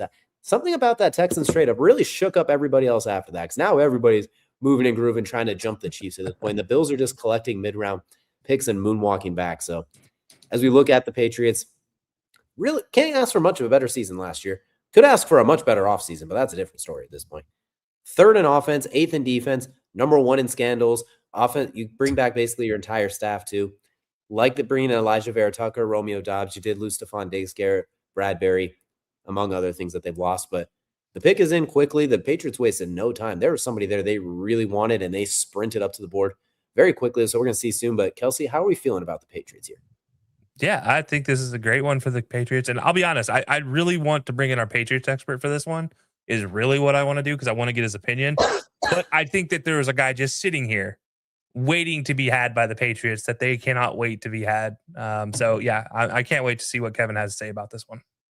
Let's go ahead and bring in Kevin, as the pick is officially announced, as they are bringing in offensive tackle Caleb Lomu from Utah. So they forced your hand here early. They brought you in an offensive lineman. How are we feeling about this? I thought they were trading up for a good divorce lawyer, to be honest with you. So I think A.J. Brown potentially coming to New England is made the wide receiver Omar Cooper situation not necessary. I like the move for a tackle. I mean, Morgan Moses is getting old. You drafted a guard at 4th overall last year in Will Campbell. So they did need something to bookend that offensive line, protect Drake May. Some people thought they were going to go edge rusher. Look, you have a young quarterback who really outplayed all expectations you had for him this year with an entirely new coaching staff. You need to protect him. You need to make sure he doesn't get killed, which the Seahawks did try to do in the Super Bowl, and they kind of succeeded. So I do like protecting him a little bit more, bolstering that front guard tackle spot in front of him. I love the pick. Caleb Lomu, I think, could play anywhere on the line that you need to. He played tackle. He can play guard. He can move him as they need. You brought in Elijah Vera Tucker as well, former top 10 pick, who, when he's not injured, is awesome. The problem is his triceps explode every other year. So you just continue to build on that offensive line. You mentioned we just saw Mekhi Lemon go to the Eagles. So A.J. Brown to the Patriots. I mean, all but official, or was it tomfoolery? Feeling pretty good about that one. Now, how are we feeling about it? Jared did mention earlier, I am concerned that the Eagles are going to string the Patriots along and then go in the 11th hour. You know what? Actually, we're good.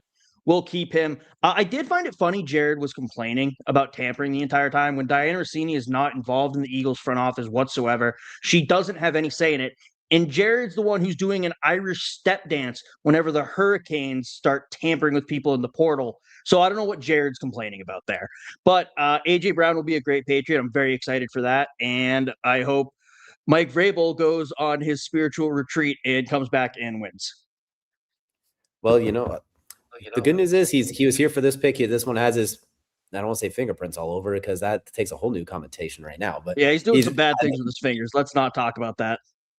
That's not the only thing he's doing the bad things with. And somehow there is photographic evidence of literally everything. But I'm curious now, he's not going to be here for the later rounds. As we move into the second rounds, as they trade this one, do you think they maybe address receiver there? Do you think they go offensive line, or do you think it's kind of gravy at this point? I think they're going to look for some edge help, really. His name escaped me. They're at an edge out of Texas A&M, who I hate that I can't remember his name. I talked about him this week on Tailgate in the Quad. But what? Cassius Howe? Yes. Good.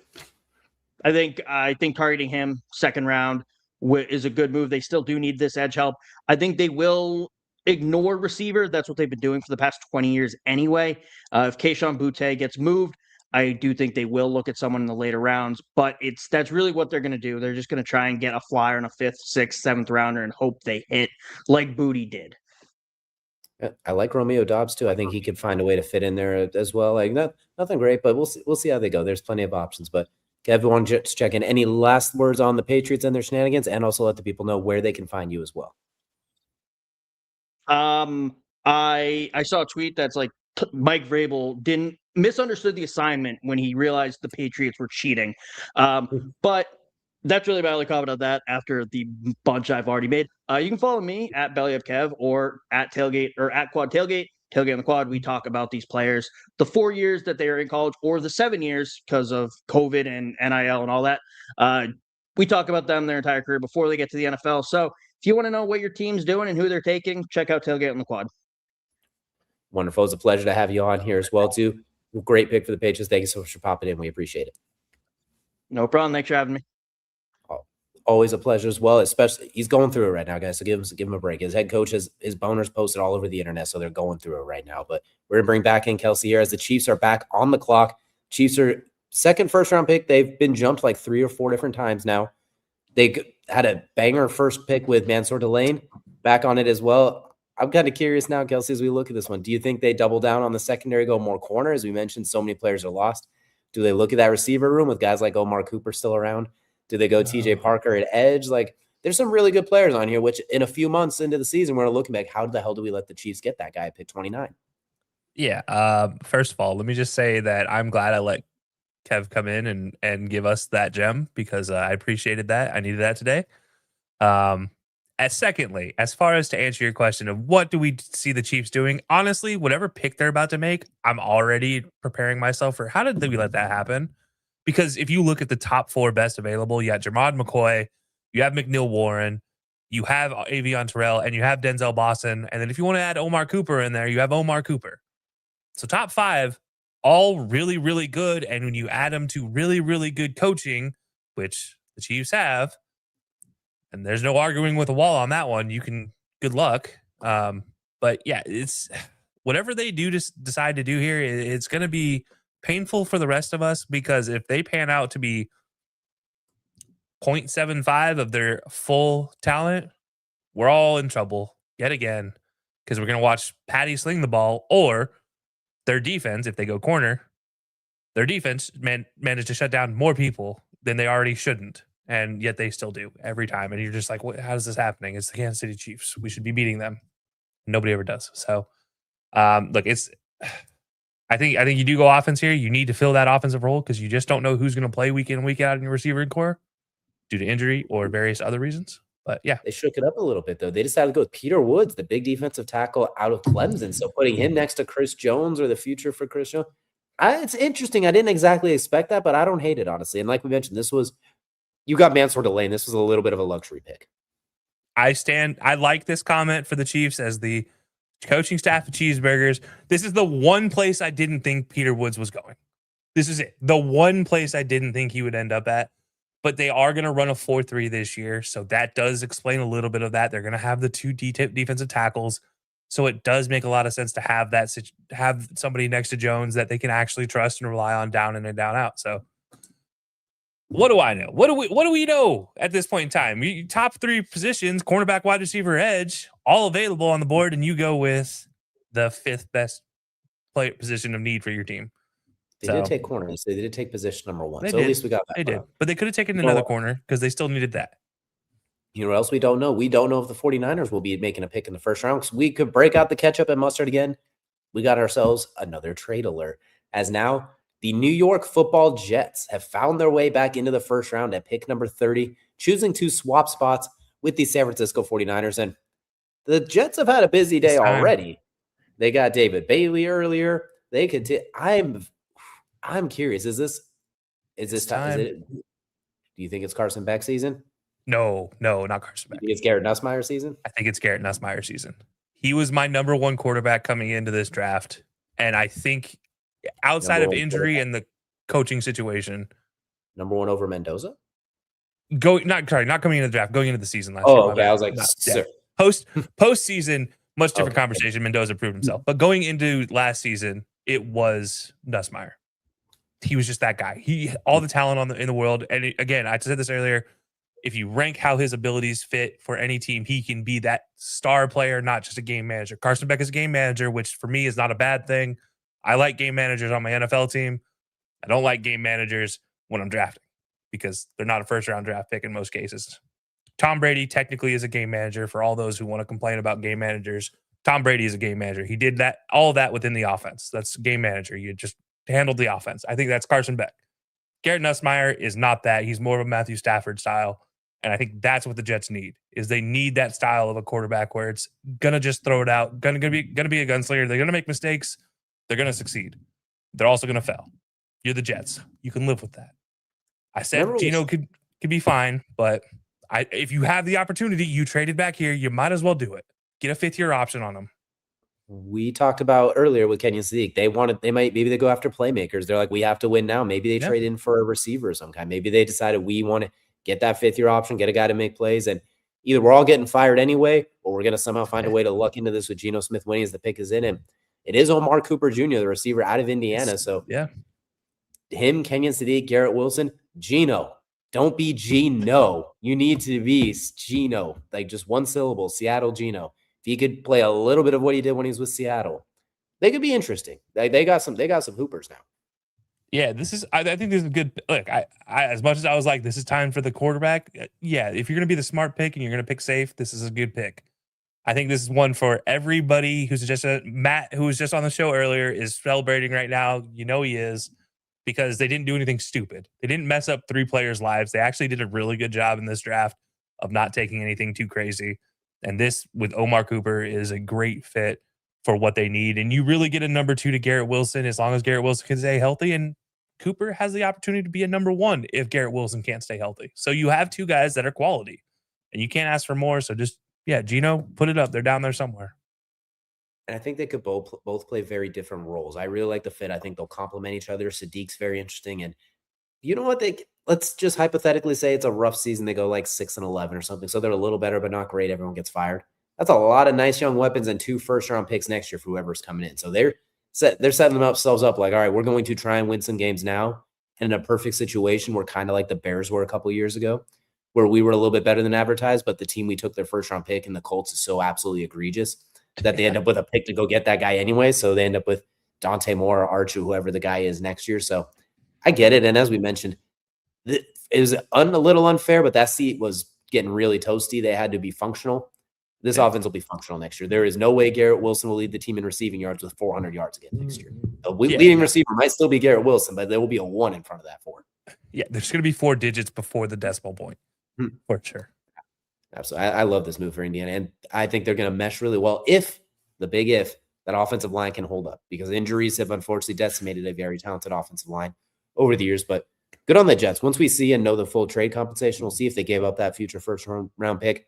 Everything I said is voided, so hopefully they didn't have to give up that much considering they went 4 spots, really. So we'll see the 49ers now out of the first round, which brings us to pick number 31. It is once again wagon circling Buffalo Bills. How long will they stay here? Well, we'll see, because they've traded back like 3 times already. I'm kind of waiting for the mustard and ketchup again. But as we look at the Buffalo Bills, really a hop, step, and a skip away from the AFC Championship game last year. I love the addition of DJ Moore. It gives you another receiver to play with, Khalil Shakir, to give Josh Allen another weapon. A guy so good with the ball in his hands too, and can run, get open. Bradley Chubb, Geno Stone. I love those additions to help shore up the defense. I like TJ Parker here a lot, or Caden McDonald, because that run defense got.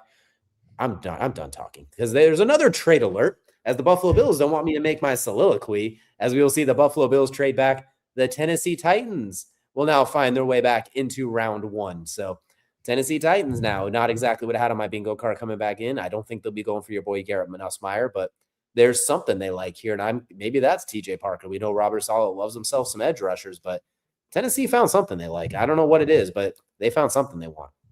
Denzel Boston's out there. They need that.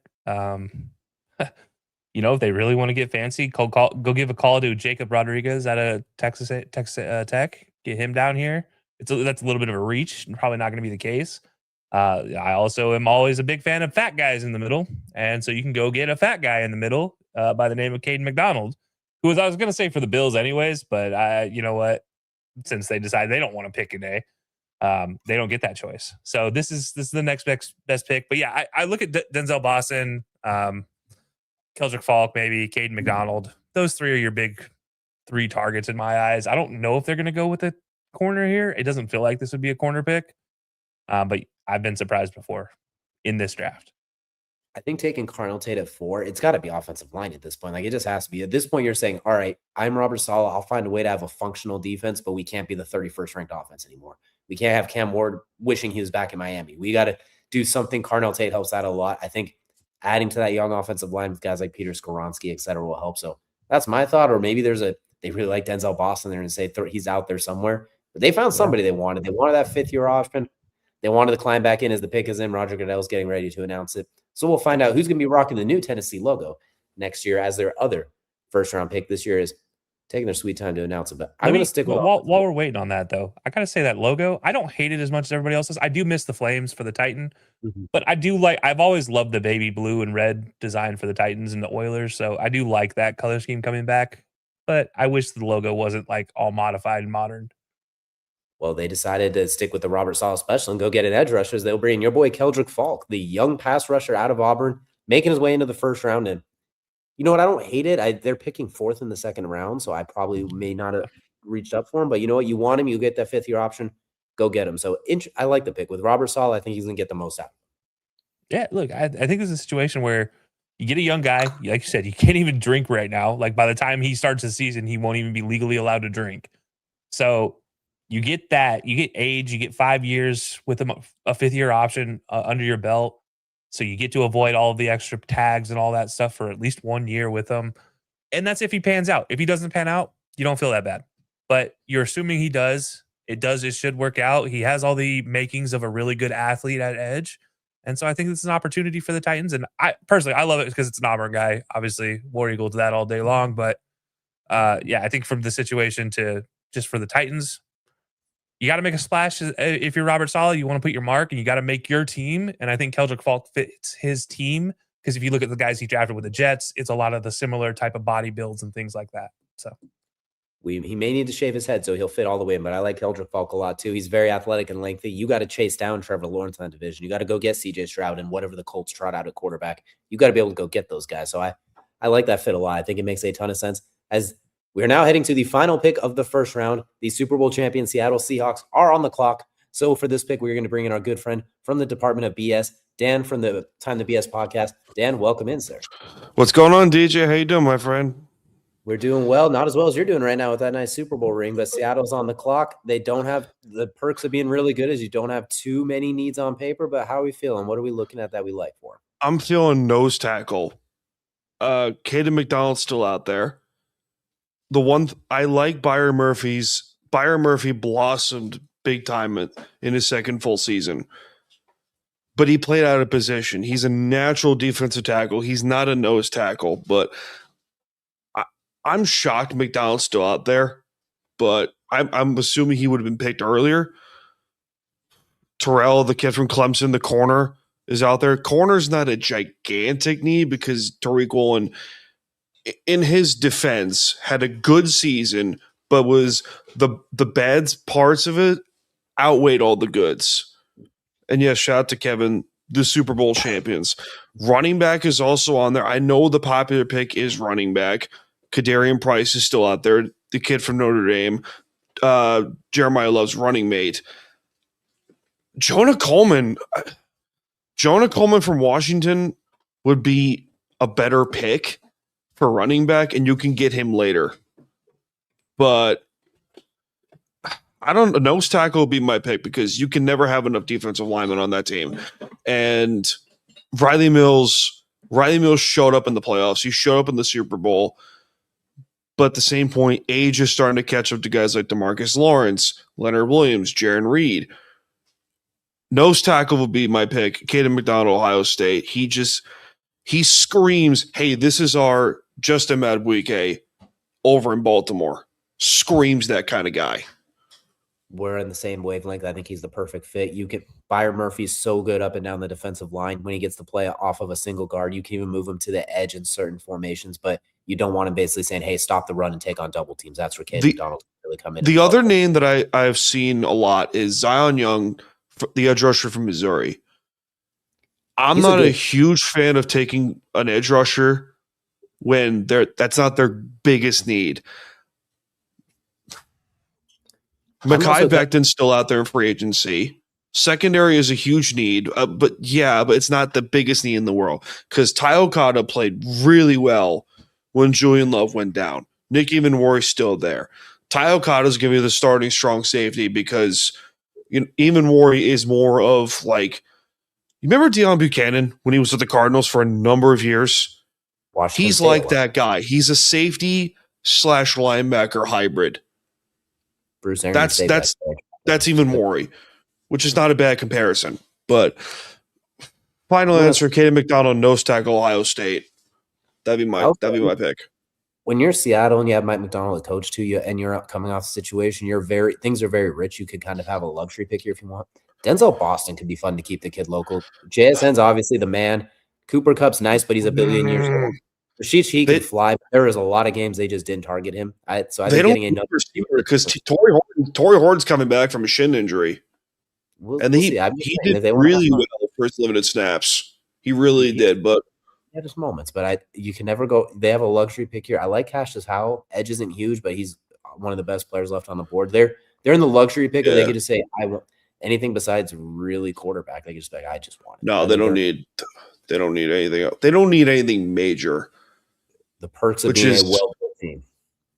Thank God. How many years have I clamored for change during the Pete Carroll years? You've known me long enough to know that I've clamored for change under Pete Carroll, or even at worse, Carroll be let go. Shocker. They get let go. They win a Super Bowl 2 years later. What a shocker. It's almost like I have a crystal ball in my life. It helps when you get rid of Pete Carroll, then you bring in Mike McDonald, who was arguably the best young coach available at the time. What an evil genius he is, too. Love to see it. Did in Baltimore, like, no, that's John Harbaugh. No, that man is a deviant. He is evil. He's a monster. It's a mad scientist. In the best possible way. He is truly the Office thing where they have like all the different lines pointing together, like conspiracy theory. That's what he does with defense, of how many different ways to ruin somebody's life. Literally. They're getting ready to announce it. I'm also going to throw out the idea of they don't really need linebacker, but he does like utilizing versatile linebackers. There could be some they do like in there. Depends on how highly they grade guys. Mike McDonald's an asshole, so I can see him literally just taking anything that we don't like and then ruining somebody's life with it. So see, they don't need linebacker that much because Tyrese Knight could play everywhere. Tyrese Knight could play middle. He could play middle linebacker. He could play the inside. He could play on the outside. He reminds you so much of Ahmad Brooks when he was in the 49ers. It's scary. I don't have my volume on, but I'm assuming this guy is giving the wrestling promo of his life. I think they said it was with the Make-A-Wish Foundation, but it is Jadarian Price. So they did go with the running back out of Notre Dame. Okay. I don't love it, but I guess you need a running back because Charbonnet's broken for now and you lost Kenneth Walker. But I guess Hear me out. They got two other guys. Kenny McIntosh, who's out for the year with an ACL. He was going to be their primary kick returner until he tore his ACL. George Holani runs like a chipmunk, which is the greatest comment I can give for running back like that. Charbonnet, yes, has the ACL. They also signed Emmanuel Wilson from Green Bay, which is not terrible, but Price, listen, the kid's got skill. I love his game. He screams. What's a good comparison for him? He runs. I don't know how to describe it. Who was that Patriots running back for a long time? Jonas Gray. Remember Jonas Gray? Of course, he had one killer game against the Colts for 200 yards and then disappeared. Oh, yeah, I forgot you're a Colts guy. So, you know what? That's what he runs like a little bit. That's a good way to describe him, actually, is he's like Thomas Jones, but a little bit less biceps, because very few people can match Thomas Jones's biceps. That they weren't human. But I will say I do like that. Seattle's going to be a running back by committee, and Jadarian Price knows running back by committee as well as any running Correct. back. That'll be interesting. He is pretty versatile, not quite the receiver like a Jeremiah Love or something. No. He can do a little bit of both. And Seattle needs guys to tote the rock. They don't. So, you know what? I get it. You get the 5 years, you could tag him, and then you can let him go. So it's the perks of being a luxury pick in this case of them, where you could just kind of do something like that. So, and the other thing I might add, DJ, before you kick me off, their offensive coordinator is Brian Fleury, who comes from the Shanahan tree of the 49ers. Really Their system is primarily you don't have one bell cow at running back. You have like 3 or 4 guys that can rush for 500, 600, 700 yards a season, but have like 7 touchdowns each. Raheem Mostert blossomed after being a journeyman running back for the entirety of his career, blossomed with the 49ers, made millions of dollars with the Dolphins and the Raiders and so forth. And then they got Jarrett McKinnon, who was over there, Jeff Wilson, who was over there, Tevin Coleman, who was over there for a hot minute. But this is what they want to do. They don't want one guy to carry that offense in the running game. Kenneth Walker, to his credit, did have 1,000 yards each of his few seasons with the Seahawks. But the other thing is he couldn't stay healthy, and he always bounced to the outside. He's not a downhill guy. Price is a downhill guy. You know what? They're bringing in the running back. They're filling the spot. Before we let you get out of here, I want to give you a moment to go ahead and plug where people can find you to find your recaps on all things Seattle's draft as well as everything else. So you can find my show on Apple, Spotify, Good Pods, wherever you get your podcasts, on the YouTube channel, Time to BS Podcast. You can also find hockey content, Isle of BS, wherever you get your podcasts under the Time to BS page. Seahawks sessions with Kevin Wilson, myself, and Dustin Henry. And various guests will be coming on BS sessions, more content coming soon. But DJ, Kelcey, thanks for having me, guys. Thank you so much, Dan. It's a pleasure to have you on. Be sure to check out Dan with the Department of BS for all things Seattle Seahawks and plenty more. We appreciate you for popping on with us. I'm going to bring back my co-host, Kelcey, as we get ready to wrap this draft up. And Kelcey, another wild one in the books, a whole lot of trading, as you just kind of mentioned. The Eagles traded up for Mekhi Lemon while he was on the phone with the Steelers, potentially about to go there. So a little Pennsylvania on Pennsylvania rivalry there. We got some really good players still on the board. Round 2 is going to be a doozy with the 49ers leading the way with the first pick in the second round. Yeah, look, a first round full of more trades than we had last year. I had a whole trade alert set up last year I didn't even get to use. This year I didn't make it a video, and I used it 10 times as more often than I used last year. So a little frustrated by that. I wish I would have taken the time to put the cowbell and the goat noises in there again, but I didn't. So we got just some ketchup and mustard. But no, I think it's it was an all-American day. It was our holiday. This is our Christmas for American football. If you're a football fan, this is like Christmas Day for you and your team. If you decided to pick, if you're a Bills fan, sorry. If you're a Falcons fan, congratulations. You can celebrate the fact your first round pick was not used against you. And for everybody else, I mean, just feel good about yourselves. If you're the Broncos, just plan for tomorrow. And if you're the Patriots, I hope a dog is picking for you tomorrow. So before we get out of here too, I want to check with you. Let's look at the draft. Tell me your favorite pick of the entire draft. Like the one where you're like, yes, love the fit, love the place they got him, love the player. I think Ione. I think Ione is kind of the pick I look at as like, I think that's a best. There's one obvious one, and that's Ruben Bain. because he We'll slid so skip far. that one. We both love that But one. he's a value pick. At whoever got him was just that's an automatic win.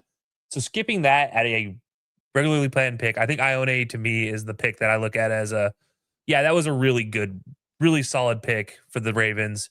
It was exactly what they needed. It's like you have a need, you filled the need. Congratulations, 1-1. You didn't work too hard, you didn't try too hard, just like the Ravens never do in the first round. It feels like they just do the smart thing. And that's how they continue to be a competitive franchise year in and year out. They just do the smart thing. And that was the smartest one to me is, that. And for sure, I mean, there's probably more I can say that were surprising. But I think as far as like the one I'm happiest with, I think that overall, I think is just a solid number one first round pick is Ione to the Ravens because that was a perfect fit. There's obviously like the Mendozas. There's some of those where you just love them. But there's two that I really liked, probably head and shoulders above a lot of the other ones. One was the Cowboys getting Caleb Downs. Not only where they got him, it fits a position of need. It's the ultimate complement to what they need. And he should not have been there, but because of positional devaluation and overthinking things, and the Cowboys didn't fall for that trap. They even jumped up one spot to make sure they got him. They didn't risk getting jumped for once he slid out of the top 10. So I love the Caleb Downs pick there. I love the Mekhi Lemon to the Eagles pick, though. I know that Eagles fans don't want to hear that because it means A.J. Brown's probably gone, but I love the way he's going to fit with that Eagles offense. He's so slick. He works a lot inside, so I think that lets Devontae Smith play outside. They can both play in and out. They're very versatile. I mentioned it when Jared was on. I love him in the run game because he sticks his face in linebackers and defensive ends' chest. Not worried. He stays healthy while doing that too. At the next level, he won't do it to the same effect, I'd imagine. But the same thing Amon-Ra St. Brown kind of does. And I know that's the very obvious comparison, not just because they play alike and went to USC, but because Mekhi Lemon says that's his favorite guy. All the comparisons are perfect. I love him getting involved in that. There's a lot of the quote-unquote scrutiny with Jalen Hurts, especially as the contract gets easier to move off of if it doesn't work out, blah, blah, blah. You know how it is every year. Kyle Lemon gives you so many just flick it 5 yards and gain 15-yard options because he gets open, he's smooth, he's effective. He makes bigger windows, kind of like what Devontae Smith does. Is he A.J. Brown? No, very few guys are. If A.J. Brown is getting moved, that's probably the best thing you could do at this point for that because you also brought in so many other different targets. So, and if you keep him, then look at your receiving core of A.J. Brown, Devontae Smith, and Mekhi Lemon. And you traded with the Cowboys. And for some reason, that always works well for the Eagles, like when they traded and got Devontae Smith. So it just works for them. It does. And before I answer this question, because my answer is going to lead into the answer for this question that Blaine sent us. He wants to know our best draft grade and worst draft grade for day one. I do want to add one more pick that I really love, and it's going to lead into my best draft grade. It is David Bailey to the Jets. Mm-hmm. I think we both talked about this during the mock draft. It felt like they were going to go Arvell Reese, and that didn't feel like a comfortable pick. No. It didn't feel like that was a smart number 2 pick.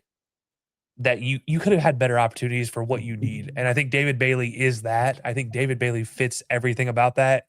Obviously, he tweeted the thing out earlier today that we were all like, oh, well, I guess it means the Jets out. Great subterfuge towards the rest of the draft. And honestly, I hope that is what got him picked. But honestly, yeah. And that kind of leads me, like I said, into my best draft grade, which is the Jets in the first round. I think the Jets had the best overall first round, and trading back in, I think was the best move they had available. And I think all told, I think the Jets had the best first round grade to me across every team. Especially when you have 3 first round picks and you don't have any of them where like, what the hell are you doing? Like Kenyon City, maybe it was a mild head scratcher, but it's like there was no hate on the pick. It was just like, oh, didn't think that's where they would go. But it makes sense. You got playmakers, you got the best pass rusher in the draft. You got 3 guys I had in the top 20 for the big board I posted. So I obviously am a big fan of it. I love that they probably get an A on the day as well. I think I got to give the Cowboys a grade too. I don't know why, and I don't like it, but when you get Caleb Downs at 11, you trade back and get more picks, and then you continue to build on that defensive side of the ball too. Malachi Lawrence, I think, is a pretty good spot there. I would have preferred TJ Parker, but I get it. You got to trade back and do it, so that's another one that I really liked. And the Giants. Can't even really hate on what the Giants did. You got Arvell Reese at 5, which I like him at 5 a lot more in that kind of defense to play a little bit of both because he doesn't. The edge isn't quite working there. He could play stand-up linebacker and vice versa because they have edge rushers in abundance. And then you get Francis Maui-Goa with pick number 10. Yeah, I like what the Giants did too. You know, shout out to New Jersey. They had 25% of the top 16 picks, and they did a pretty good job with them. They did. It was actually really impressive. Now, I don't think we have to really have much of a conversation on worst pick of the day, but you know what? For the fun of it, I think we can both say it at the same time here. Is it pick number 13? I made my thoughts very clear while we were on pick number 13, so I won't dive too much into that. I don't love that pick at all. It didn't make sense to me. I don't hate the Rams getting the heir apparent to Matthew Stafford. I hate taking him at pick 13. You might as well have you could I find it hard to believe you couldn't have found a way to trade back a little bit and get another asset. I don't think anyone was going to jump you for Ty Simpson there. But at the same time, the Rams are in the spot where they could do whatever the hell they want. They're already still arguably the favorite to win the Super Bowl, regardless of what they did at that pick. As long as they didn't trade Matthew Stafford and Puka's not in rehab for the full season, they could have done whatever they wanted. So I don't love it. I imagine Malachi Lemon there. Imagine it's just some of these other guys, Dylan Tenemans, just some of the other guys that could have brought in that could have helped you win right away. That's all I'm thinking about. It's like, imagine like if they lose to Seattle by like 2 points again next year, that costs them a Super Bowl. I'm just going to be like, yeah. For me, it was easily the worst trade. That was the worst pick of the draft. I'm not even going to sugarcoat that. That might be the worst overall. Like they don't pick another pick for the rest of the draft, and there is somebody out there that tanks the rest of the draft, I still will pick the Rams as the worst overall draft of everybody. So spoiler alert, when you watch our next episode, it's going to be me bashing on the Rams for taking a quarterback. And like, I don't think it's not a Ty Simpson problem. It's not Ty Simpson. And I need to be very clear. It's not him. That's the problem. It's the fact you were picking 13th. It's the Rams taking him at 13th when you're trying, you've gone, you know what, deep to win a Super Bowl. And then you draft the, you could have traded back, got him in front of Pittsburgh, and still had more picks in the back end, and you would have been fine. And you would have gotten assets instead of just using one pick on one player, and that's it. Like you could have traded back and made so much more for your aid, for your team, and instead you decide to really say F them picks, except for this time you picked the guy while saying F them picks, which is the crazy part to me. Normally you say F them picks and you're out of the first round. That's the Rams' MO. This time they stayed, and I get why they don't pick in the first round is where I'm at. This feels like a lot like Michael Penix being drafted with Kirk Cousins getting paid a lot of money in the same draft. This feels just very weird where you just doesn't make sense for what you could have done. Drafted the quarterback for the future, I get it. But when you were literally 4 total yards or something like that away from going to the Super Bowl, every move you've ever made, like it just, I made my rant on it clear. I'm not going to go into it. I'm not going to keep doing it. What I do want to do before we get out of here is just take a quick gander at some of the really good players still left on the board. So we kind of talked about it leading into this. It's going to be a fun second and third round where I think this draft gets really interesting because I think a lot of the players kind of grade out similarly after the top handful. But you look at some of these elite players, Emmanuel McNeil-Warren arguably could have been a top 20 pick. Anthony Hill Jr., who I just like more than everybody else, but I think he's really good. Jake Rodriguez, both Tennessee corners, Avian Terrell, Caden McDonald, CJ Allen, TJ Parker, Cassius Howell. There's Brandon Sissy, the corner from South Carolina, Denzel Boston, Jake Galde, Lee Hunter, Malachi Fields, Garrett Nussmeier. I don't know if that's there's Keontae Scott. There's just a lot of really good players. Keontae Scott for me is like, that's a good second round for whoever gets Keontae Scott in the second round. And then if you go into the third round, there's another corner that I think that you have, whoever picks these guys up, you got yourself a potential day one talent that just didn't test well in a lot of cases. Like Keontae Scott, anybody who watched Miami football knows. Anybody who watched Auburn football before that knows how good Keontae Scott is. He's a lot of the great plays. He matched up against some of the best players in the SEC and in the ACC and in the entire college football playoffs spectrum last year. So Keontae Scott knows what he's doing. As he's a professional. He's a little older, so that is a downside. And then also, awesome. And then Pons from Indiana. I think Pons is another guy where I'm like, he knows how to play the position. Like at the NFL level, if you have the IQ to be there, you may not be the fastest, you may not bench the most, you may not do this. If you can play the position better than everybody else, you have a position on an NFL team. And I think that's somebody second, third round. You're like, I'm going to get a still with this guy. That he's going to be a pro for 10 years. He may not start all 10 years, but he'll be a pro for 10 years. And I think that's where at the end, that's what you look for in the second and third days is you look for that pro for 10 years. Like if you can hit 7 to 10 years, you feel pretty good about your draft pick. Statistically speaking, obviously a lot of coverage rules and keys and things change, but statistically speaking, NFL teams call zones 70-ish% of the time. Yep. So play recognition is a huge part with zone, and D'Angelo Pons, I think, has a lot of those capabilities. I wouldn't have loved him as a first-round pick. As much as I'm saying I like him, late second-round pick, like let's say Buffalo towards the back end with some of these picks they've accumulated if they get back. Yeah. Chicago with those extra second-round picks, love it. Just a guy who can. Cleveland. It's not going to lock anybody up, but like just put him in a spot, make a few plays on occasion. I like what he could do there. Not going to ever match him up with Jamar Chase and say we feel safe. Right. Very few. He's not Mansour Delane, but I like he can play. And in these defenses, they are. I don't like to say zone centric because that makes it sound like I'm diminishing him.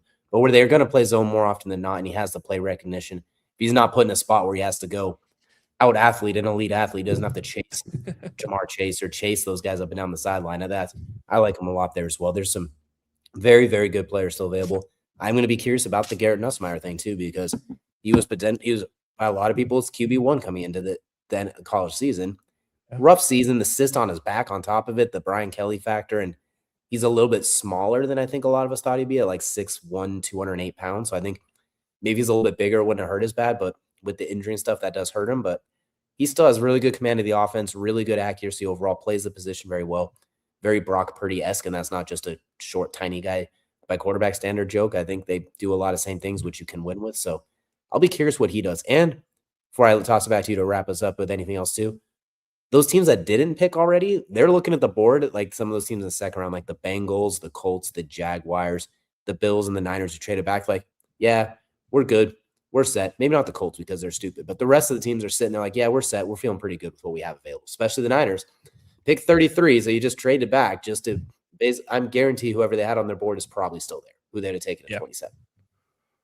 Yeah, without a doubt. I look at, a lot of these guys that we're looking at maybe potentially – being impactful too. You mentioned Nussmeier. It does leave a couple questions, like who are we going to see come off the board first? Carson Beck, Nussmeier. Who's going to be graded higher? Is Carson Beck's winning at Georgia going to matter, or is it going to be the arm talent graded more? It's a huge question between the two of them, because honestly, I can understand both. And again, I don't hate Carson Beck from an NFL standpoint. I think Jared has a really good point. I think he can be a better NFL player than a lot of these other guys because he's a game manager and he understands that. When he doesn't try to be a superhero is when he's the best. Carson Beck is just fantastic at that. So when he comes off the board in the second, third rounds, I think that's going to be a great piece of why he's going to make an NFL roster and why he's going to be a backup and probably going to be a starter one day. It's going to be very interesting to see. But then you have a gap with somebody like Drew Aller, Taylon Green, and Luke Altmaier, where I think Taylon Green, I don't know if he's an NFL quarterback, but my God, I want him on somebody's roster.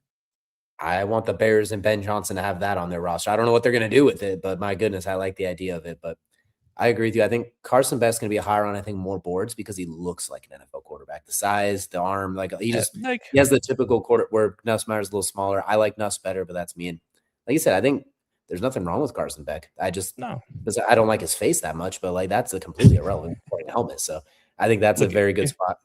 If we were drafting Sid lookalikes, I'm taking him 10 out of 10 times. But I'm drafting my future quarterback for the NFL. And I think it's specific to the team too. I think that's important to note. Like if we're talking Jets, no to Carson Beck.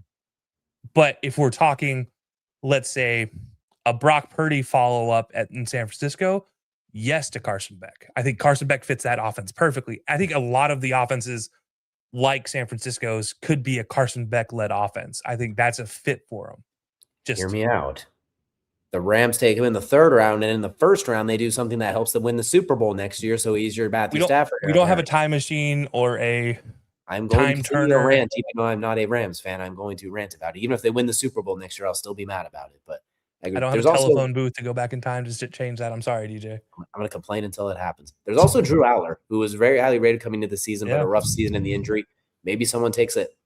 We'll see. I imagine he's probably going the 5th, 6th round because he's very low on a lot of people's boards. But maybe someone's like, I'm not going to risk it and goes early. But quarterback's going to be interesting. Receiver and edge are going to be very interesting tomorrow, I think, especially. I think those are the two tomorrow where we're like, oh, okay then. I think we're going to see receiver edge in the beginning of the second day. I think we're going to see that. I think at the end of the second day is when it's going to convert to quarterbacks as we get to the 3rd and 4th rounds. I think that's when we're going to see quarterback runs go. I'd also throw 2 names out there that are guys that have changed programs, Sawyer Robinson and Haynes King. two guys that completely changed the standpoint of where their programs were in college that in the NFL level make a lot of sense. So we're talking about Baylor and Georgia Tech, two of the most pain in the butt franchise, like schools to go and play if you were any big team. Just ask Georgia. They know all about Georgia Tech. And just ask any team that played Baylor last year. I mean, they were a tough out with Sawyer Robinson. So I look at those two guys as like maybe an impact guy that you can get. Like I said, you're not talking, like you said, early day 2, probably not.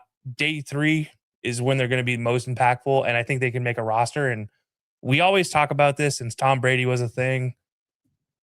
Brock Purdy is a thing. These late round quarterback guys, it's not that they're bad. It's just, are they going to be given opportunities to succeed when they get to camp? I think a lot of these guys can force themselves into opportunities, but somebody maybe like Diego Pavia, if he gets a roster, he gets a spot, probably doesn't make it in the NFL if he's a 6th, 7th round pick. And that's nothing to do with potentially his upside. I just don't think he gets a lot of opportunities given to him.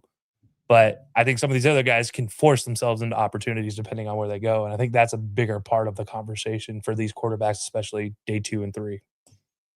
Absolutely is. This is going to wrap it up for our first round coverage. We appreciate y'all so much for joining us here for the Belly Up Sports NFL Draft first round live reactions, joining myself, Kelcey, and several other Belly Up and sports content creators as well. It's a pleasure to go through this journey with you for better or for worse. Some crash outs, some crash ins, and a little bit of everything in between. It's always a fun pleasure. We appreciate y'all so much for joining us. Be sure to follow all the shows that you saw. Pop in here and follow us at High Low Sports Podcast. We'll be doing our recap with the full draft with all of the rounds incorporated. So maybe the Rams change things and we don't hate them as much. Probably not, but we'll see. Maybe the Jets go from the best rated team to maybe they drop. We'll wait and see. But thank you all so much for joining us, and we'll see you all again next time.